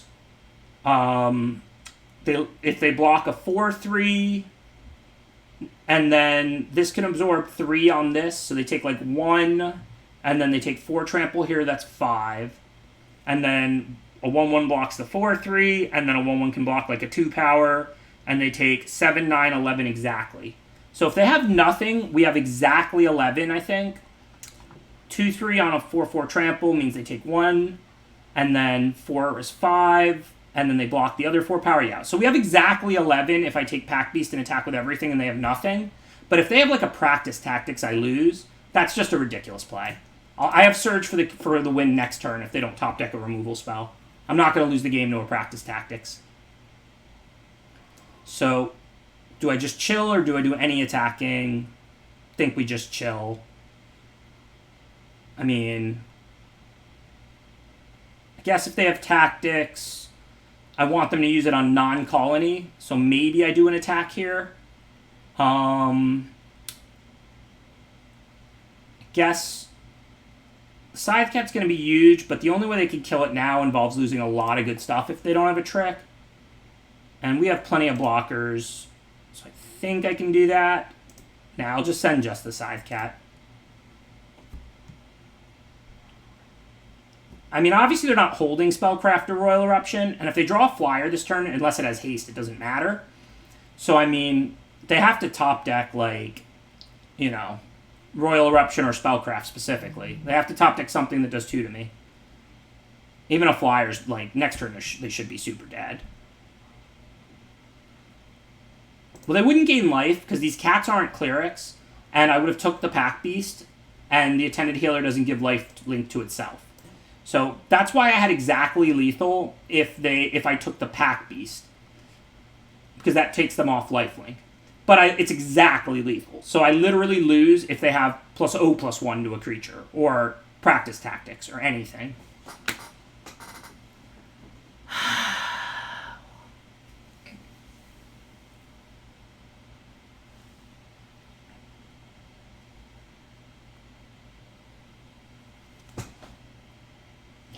Next turn, I Vastwood Surge with Kicker, and they're dead by miles. That turn, if I would have drawn an on-tap land instead of a tap land, they were dead. I would have surged with Kicker.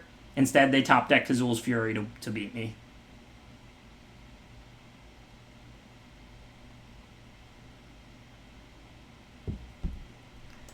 Good beats. 037203. That's how the pros do it. Hopefully we can keep the 03 police away. You can't give lifelink to the cats. They're not clerics.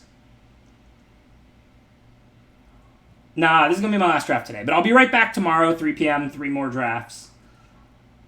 Hopefully this won't be my last game today. I mean, hopefully we'll start winning some. I think my deck's good. I don't think my deck's amazing or anything special, but 2-color deck with good mana, late game synergy, good curve, like...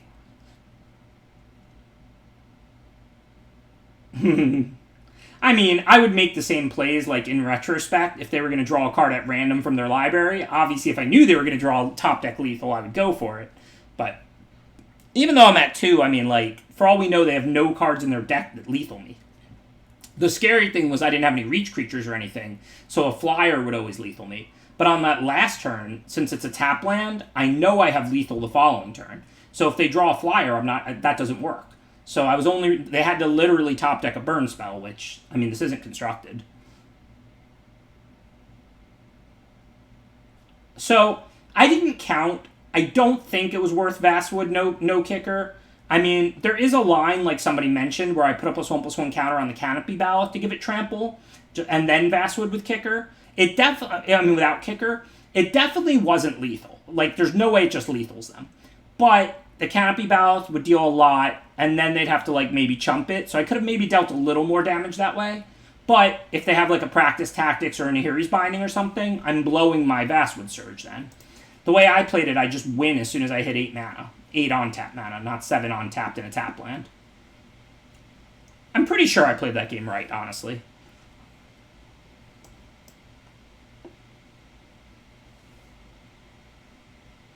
Because you only trigger the Valakut when you hit lands.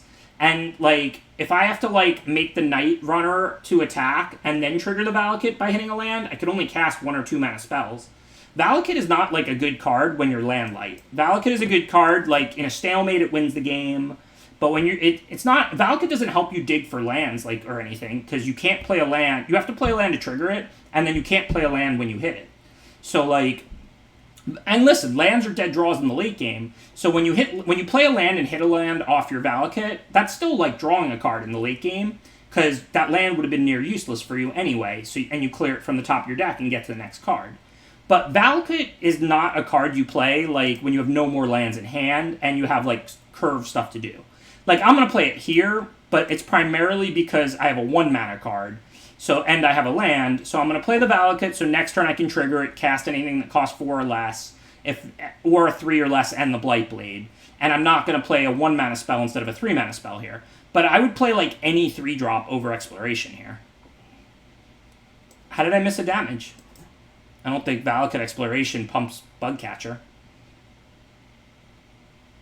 Like, if Blightblade was a 3-drop, I would have played it, but I'm not going to play a 1 mana card on turn 3 over a 3 mana card. Being mana efficient is just more important than that.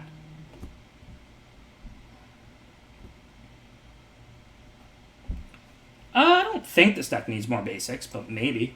Alright, so play a land, see what we hit. Okay, I can't attack with it, but I'll still take free creatures. And now I have, what, Rogues and Warriors only. So this is a 3/2, so I can't attack into the 2/4.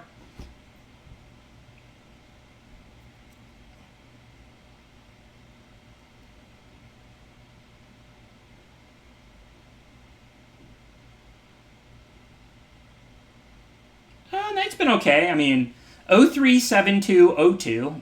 Hopefully we'll win here. I don't know.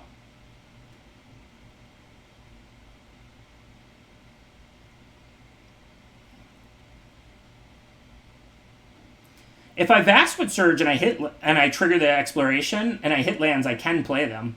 So that's at least kind of nice. For now, though, I think we'll just play our land, see what we hit. So now I can play the Pack Beast and the Brute, or I can play the Spellcraft. I mean, no real rush to Spellcrafting what they have out, so I see no reason to lose Pack Beast. If they want to trade either of their creatures for Blightblade, I'm cool with that. So I'm just going to attack with the Blightblade. This doesn't give first strike or anything, right? No. And then I'll play Pack Beast and Brute and pass the turn. This is where Exploration is good. If you end up in a stalemate, it's still just basically drawing 2 cards a turn. But it's not good as like an early card drawing spell. It doesn't dig you lands up.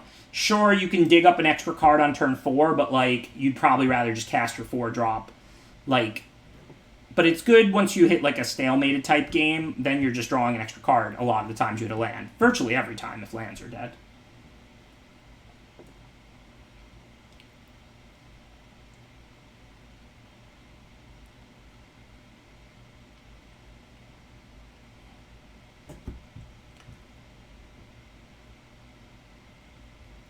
So this is good. Now we can attack with the Bug Catcher because we have Warriors, Rogues, and Pack Beast, which is Cleric or Wizard.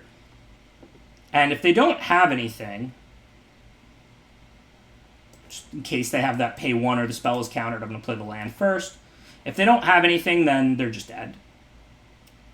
They probably have some kind of a trick they didn't equip, but who knows what it's going to be.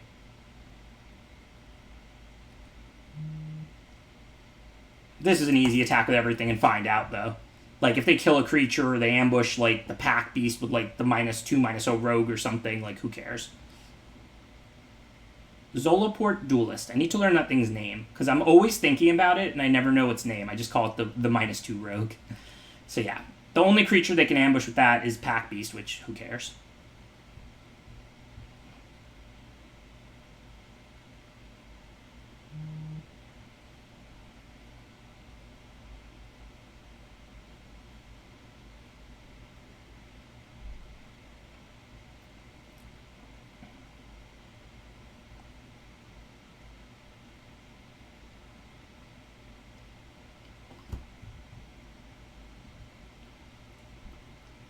It's not a paid actor. Come on, take it easy. We're 0-2. I'm probably playing another 0-2. And they're bronze. Take it easy on them. We'll keep the 0-3 police away, and then hopefully next game will be really tight.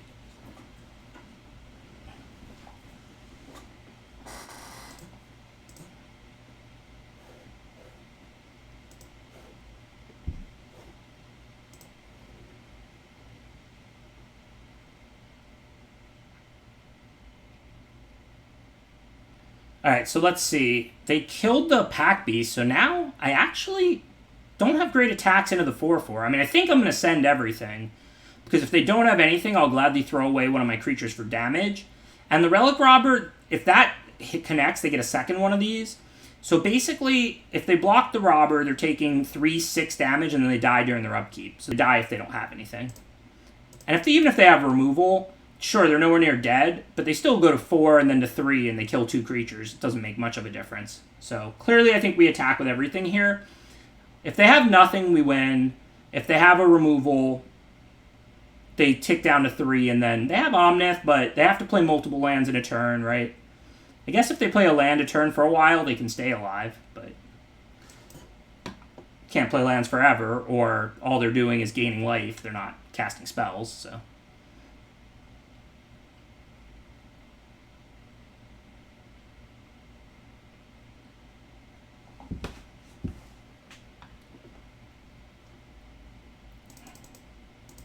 Like I said, take it easy. They were 0-2, they were bronze, they're probably new to limited. Magic is hard. Take it easy. I pay my actors well. Let's get into the next game. Hopefully it'll be good.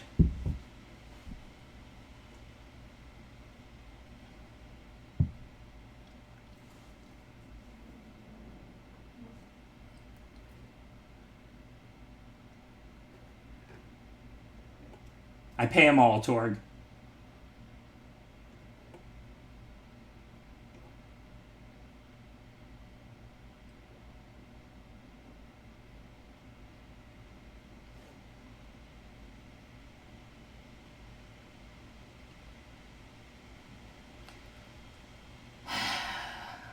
I can't mull this, right?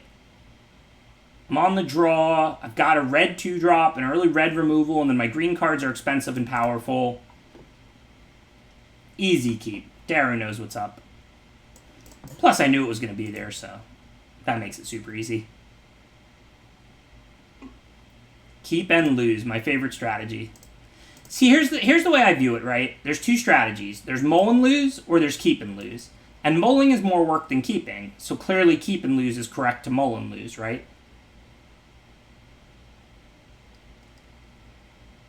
Congratulations, Docnar. That's really awesome.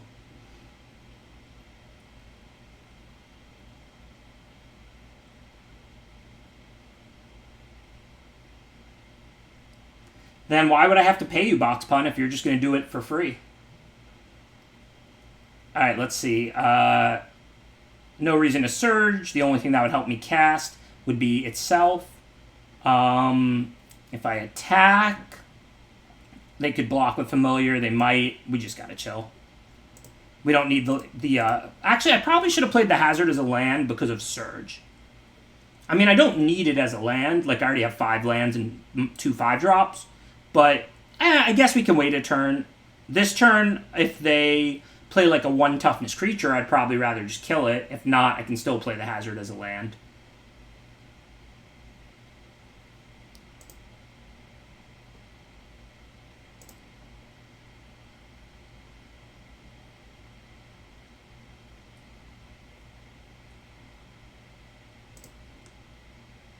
Oh, I mean, I agree. Vastwood Surge is not great. Like, you know, if you're not ramp or kicker, it's just a fine, okay card. It's not great.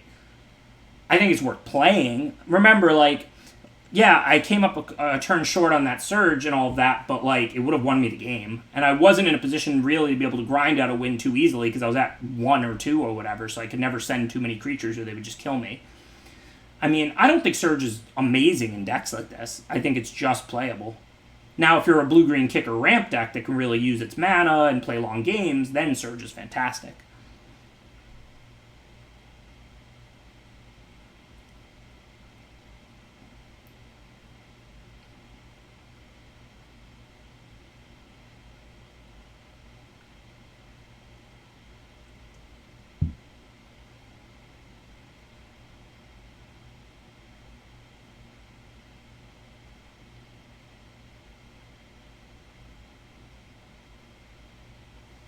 Yeah, and I have 2 Scythe Cats and a Canopy Baloth. And the Valakut Expedition.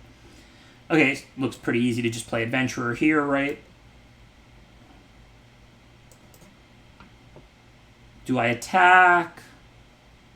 It's a 3/2, so they either trade their Geyser Mage for it, or take 3, and then the Adventurer stops their creatures. So the question is, do I want to trade Bugcatcher for Geyser Mage? I think the answer is actually yes. Even though I have the Surge, it helps clear the way, potentially, for the Night Runner, for the 4/3. Like, a 3/2 trades with a 4/3, so if I can trade my Bugcatcher for their 3/2, that might clear the way for the 4/3. This is draft number 3, and it is going to be my last draft of the day. But I will be right back tomorrow, 3 p.m., 3 more drafts. Hopefully it won't be my last game of the day, but I can't necessarily control that.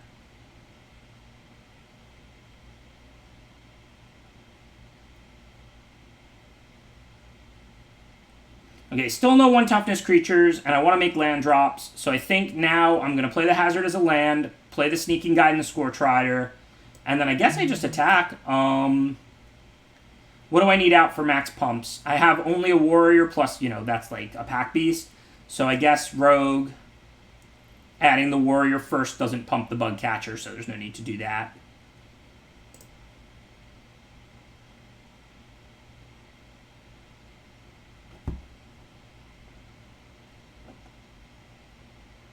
Eastern time zone. Florida time.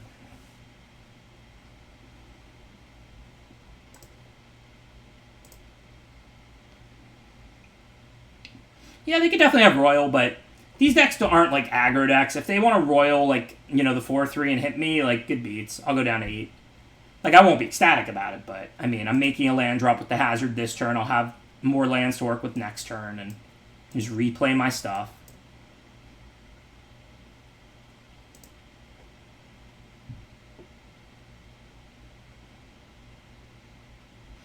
I guess I could have played around Force Spike by playing the Rider first, but then I also have to play the Rider because then I wanted to play the Guide pre-combat because it pumped the Bug Catcher. So I would have had to go Rider and Guide pre-combat. 7-2 with the Boros deck, Queen. Oh, wow. I didn't know that, FP. Like right towards the end of the Panhandle, you're in Central Time in Florida. I actually never knew that. Are you in Pensacola or something?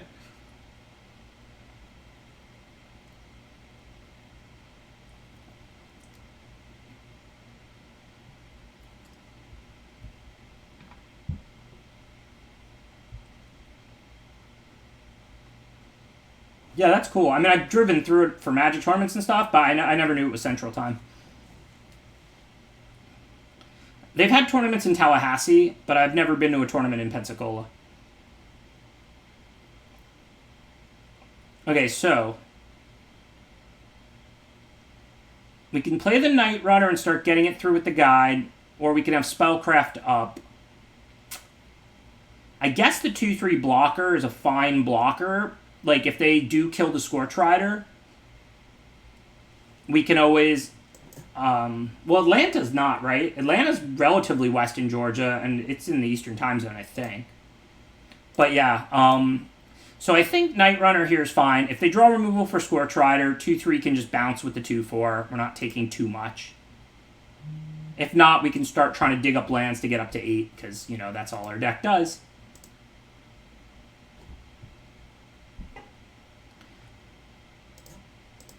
And now if we find a land, we can Spellcraft. If not, we can Pack Beast or whatever we hit off the Night Runner, hopefully. Like, if it's a 4 or less mana spell, we'll play it. If it's a land, we'll play that. If they bounce it, good beats.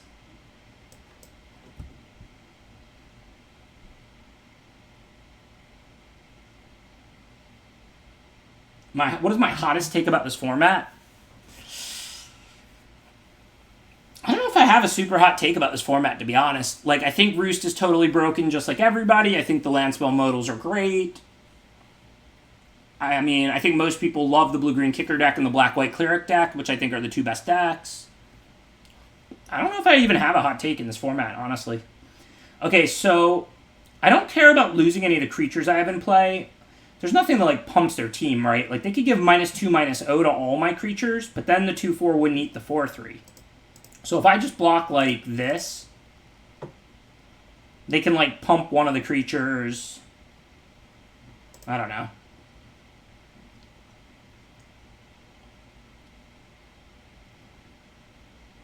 I mean, all the decks are pretty balanced. Black-White Cleric loses plenty when it doesn't literally have 10 different busted uncommons.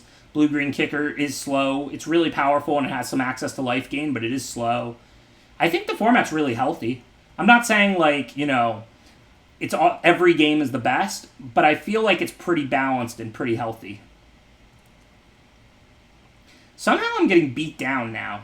Like, I can drop 2/2/1s, and then I have, like, no good blocks. I guess I'm just going to Spellcraft Familiar. This is a weird game.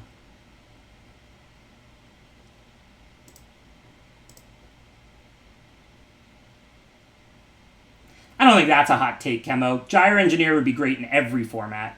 Everybody knows that Gyre Engineer is great. There's nobody alive that doesn't think Gyre Engineer is a great Magic card. You'd have to just be so silly to not like that card. Okay, I mean, my blocks aren't going to be great. I have to block. I mean, I don't really want to use the other Spellcraft yet, although maybe I have to do it now.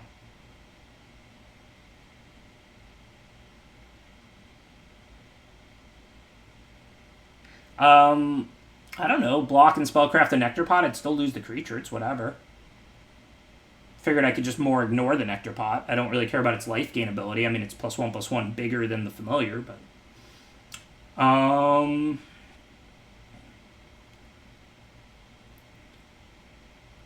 So my choices now are Sneaking Guide, and then Spellcraft. And then I would probably chump the Nectar Pot with Sneaking Guide. Or I can just dump all these little creatures and save the Spellcraft. My blocks aren't going to be great, but then I still have the Spellcraft at least.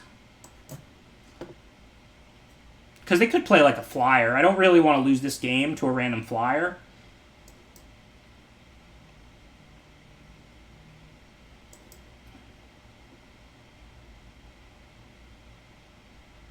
I mean, this isn't going well. Like, my blocks here are not good. Like, somehow I have 4 creatures out, and they have a combined 4 toughness.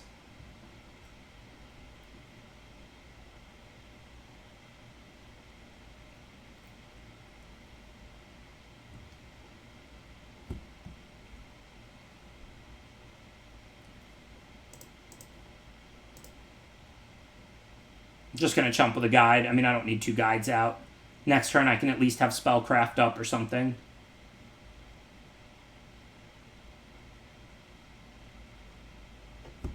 So yeah, that seems like what we want to do. Actually, I really still don't want to Spellcraft that. Maybe I'll just Surge. Because that'll grow the Scythe Cat to a 4/3. So then I'll have fine blocks. I can trade the Scythe Cat for the Nectar Pot, and it stops the Familiar from attacking. No, because I have Exploration now, so I need the Surge for card drawing. So I'll spend the Spellcraft now. There aren't that many flyers. Hopefully they don't have one too soon. And then if I'm drawing extra cards with the Exploration, hopefully I can find answers if they do draw a flyer.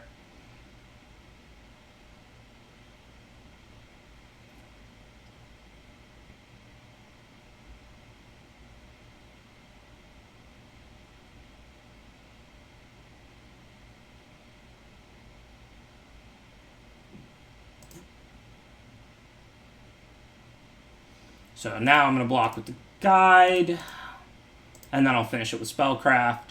I miss a point if I do it now, but I don't want them to -2/-0 the guide or into the row of the guide or something, so it's worth missing a point, I think.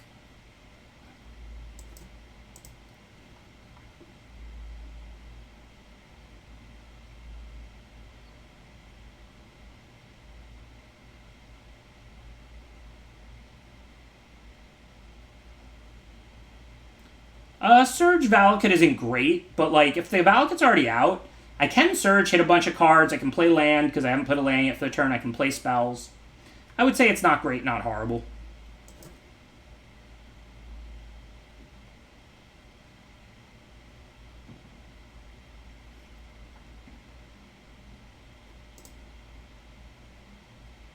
I wonder what they topped. I mean, I thought it would have been like a counter or trick. I guess if it was a removal, there was an opportunity to use it. Like, if it's a Bubble Snare, they can Bubble Snare the Baloth now, and that would make sense. But if it was a creature, they would have cast it last turn. If it was a counter or a trick, they would have used it when I Spellcrafted. I'm starting to think it has to be basically Bubble Snare, or some, like, super expensive card, but, I mean, they had access to 7 last turn.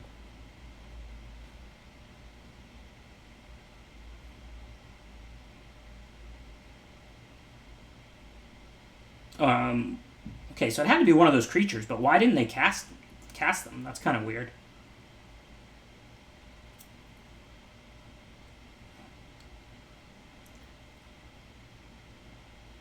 Alright, anyways. No decisions now. Let's play Valakut, play our land, see what we get.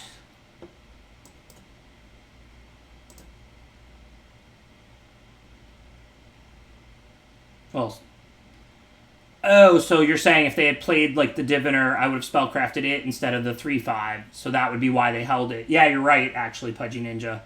That is one of the more suspicious situations as far as sniping, because clearly they had one of these 2 creatures in their hand last turn, because they only drew 1 card this turn, and they left all their mana up, and then they didn't counter or play a trick when I played Spellcraft to finish off the 3/5.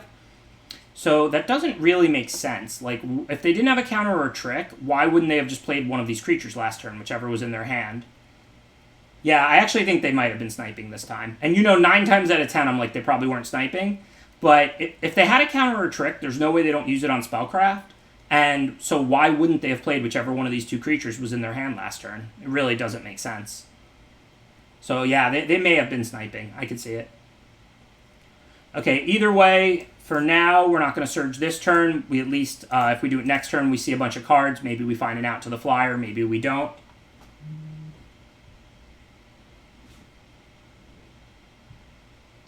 I mean, they're only a little tiny bit ahead on board, right? Like, you want to get further ahead on board. You're not playing around a sweeper or something. So, like,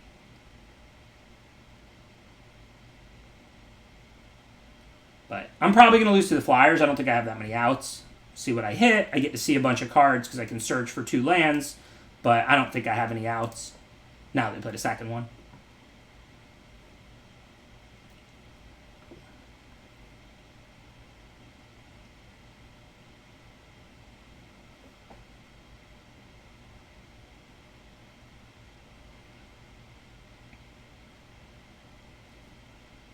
I mean, look, I don't know. You know me. 9 times out of 10, I'm like, yeah, they played around a trick. It's a common. They probably weren't sniping.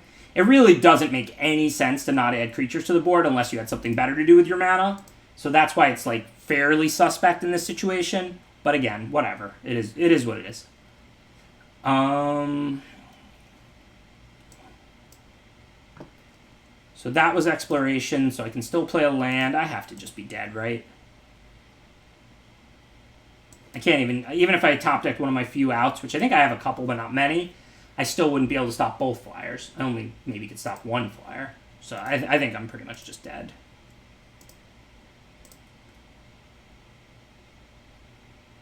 Yeah, I mean, it happens.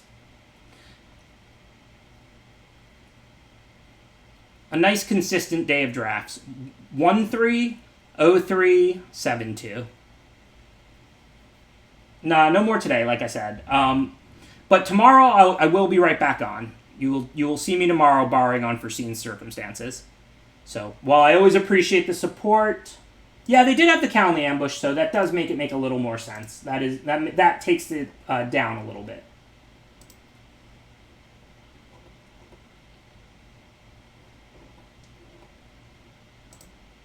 But 0-3 and 1-3, horrible. 7-2, pretty good. All in all, that makes it about a 500 day, right? I think I literally went 8-8. So, obviously, I'm not ecstatic about that, but no progress really made towards Mythic today. I don't think these decks were great. I think they were better than they performed, but the red-green deck and the first deck were pretty mediocre, and the red-white warrior aggro deck was pretty good. So, I mean, obviously, you know, no deck is ever a favorite to go 0-3. Like, obviously, I ran bad to go 0-3 and even 1-3. But I don't think the first and third deck were very good. Only the second deck, like, legitimately. You know, I always talk about how not to be results-oriented and how high variance Magic is. But legitimately, I think the red-white aggro deck with all that cheap removal and good synergy and early drops was really good. And 7-2, you know, probably ran good, but that was a good deck. And I think the first and the third deck were not very good. So I don't think it's that shocking that I go 0-3 and 1-3 with them. I mean, like I said, more often than not, it's going to be 3-3, not 0-3. But I don't think those decks were good. But I hope everybody enjoyed their weekend. Thanks, everybody, for tuning in today. I always appreciate the welcome back. I know there was a ton of generous gifting out subs today, so quick shout-out to everybody who gifted out 10 and 5 subs today. I know there was like 20 subs gifted out in this channel. Really appreciate all the love, all the support for my Magic content. None of this is possible without you. Everybody always thanks me, but you're the ones who make it possible for me to play Magic for a living, so really the thank you is to you, in my opinion. And I'm going to leave you in good hands, hopefully. Who should we raid? Who's drafting now? Well, Legend is drafting, and we talked about him today, so I'm going to raid Legend. You just say to yourself, he and I agree on the modal cards. The better the spell side is, the more you view it as a spell. The worse the spell side, the more you view it as a land. That's how I view it, and somebody in the chat said that's how Legend views it. So you've got 2 great limited players, both think of it that way. How do you want to do that?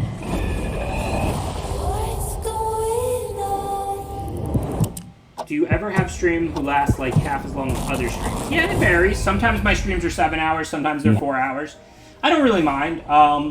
You know, like I said, I settled on 3 drafts just as like a nice video and making content and getting to interact with all of you and do live drafts. Makes me regret holding my lands. So most streams I like doing 3 drafts. I also get like a little burnt. Like I'm the you've been here with me on some long days. At some point we'll probably do some kind of ultra long stream for fun or whatever. So I but like I don't play that well when I'm in my 6 or 7 spell draft. That can kill I mean, you know my style. I explain everything. I analyze everything. I give you my full thought process. To bounce it. And I'm way more into quantity than quality. If I just play Sentinel like, right now, with Kicker, Boxy's I can on, jump Legend's on. with my wizards. Like you have other good survive, options but as it's far as also great kind of an limited ugly content. play. So for me, it's like, you know, when I'm on, I So I want can to be either on my A plunder, game. hope to I find want to be into the breaking rail to down bounce everything. Falconer, I want to be, you know, I want to be doing a great because job my with auto removal commentary. spells are too And so it's a lot expensive, or easier to I do can't that for cast them 4 at or full 5 life. hours than it is for 8 to 12.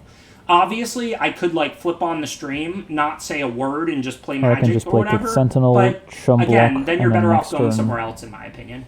Yeah, I I'll would go for rather drain myself and give you the great safer content bets for 4 or of 5 being able to hours than stay survive on at for 8 or least. 9 hours just to make more money and make the content not as good. So that's Don't have any good always, attacks. you know, my theory on that. And then I can replay So Sentinel I will be right back tomorrow. to block 3 Falconer the p.m., turn 3 after. more Zendikar drafts. So for now, if you want And more then good try to action, go stabilize and along with take this over raid. with Plunder. We're gonna raid. We're raiding Legend, and I will see you tomorrow.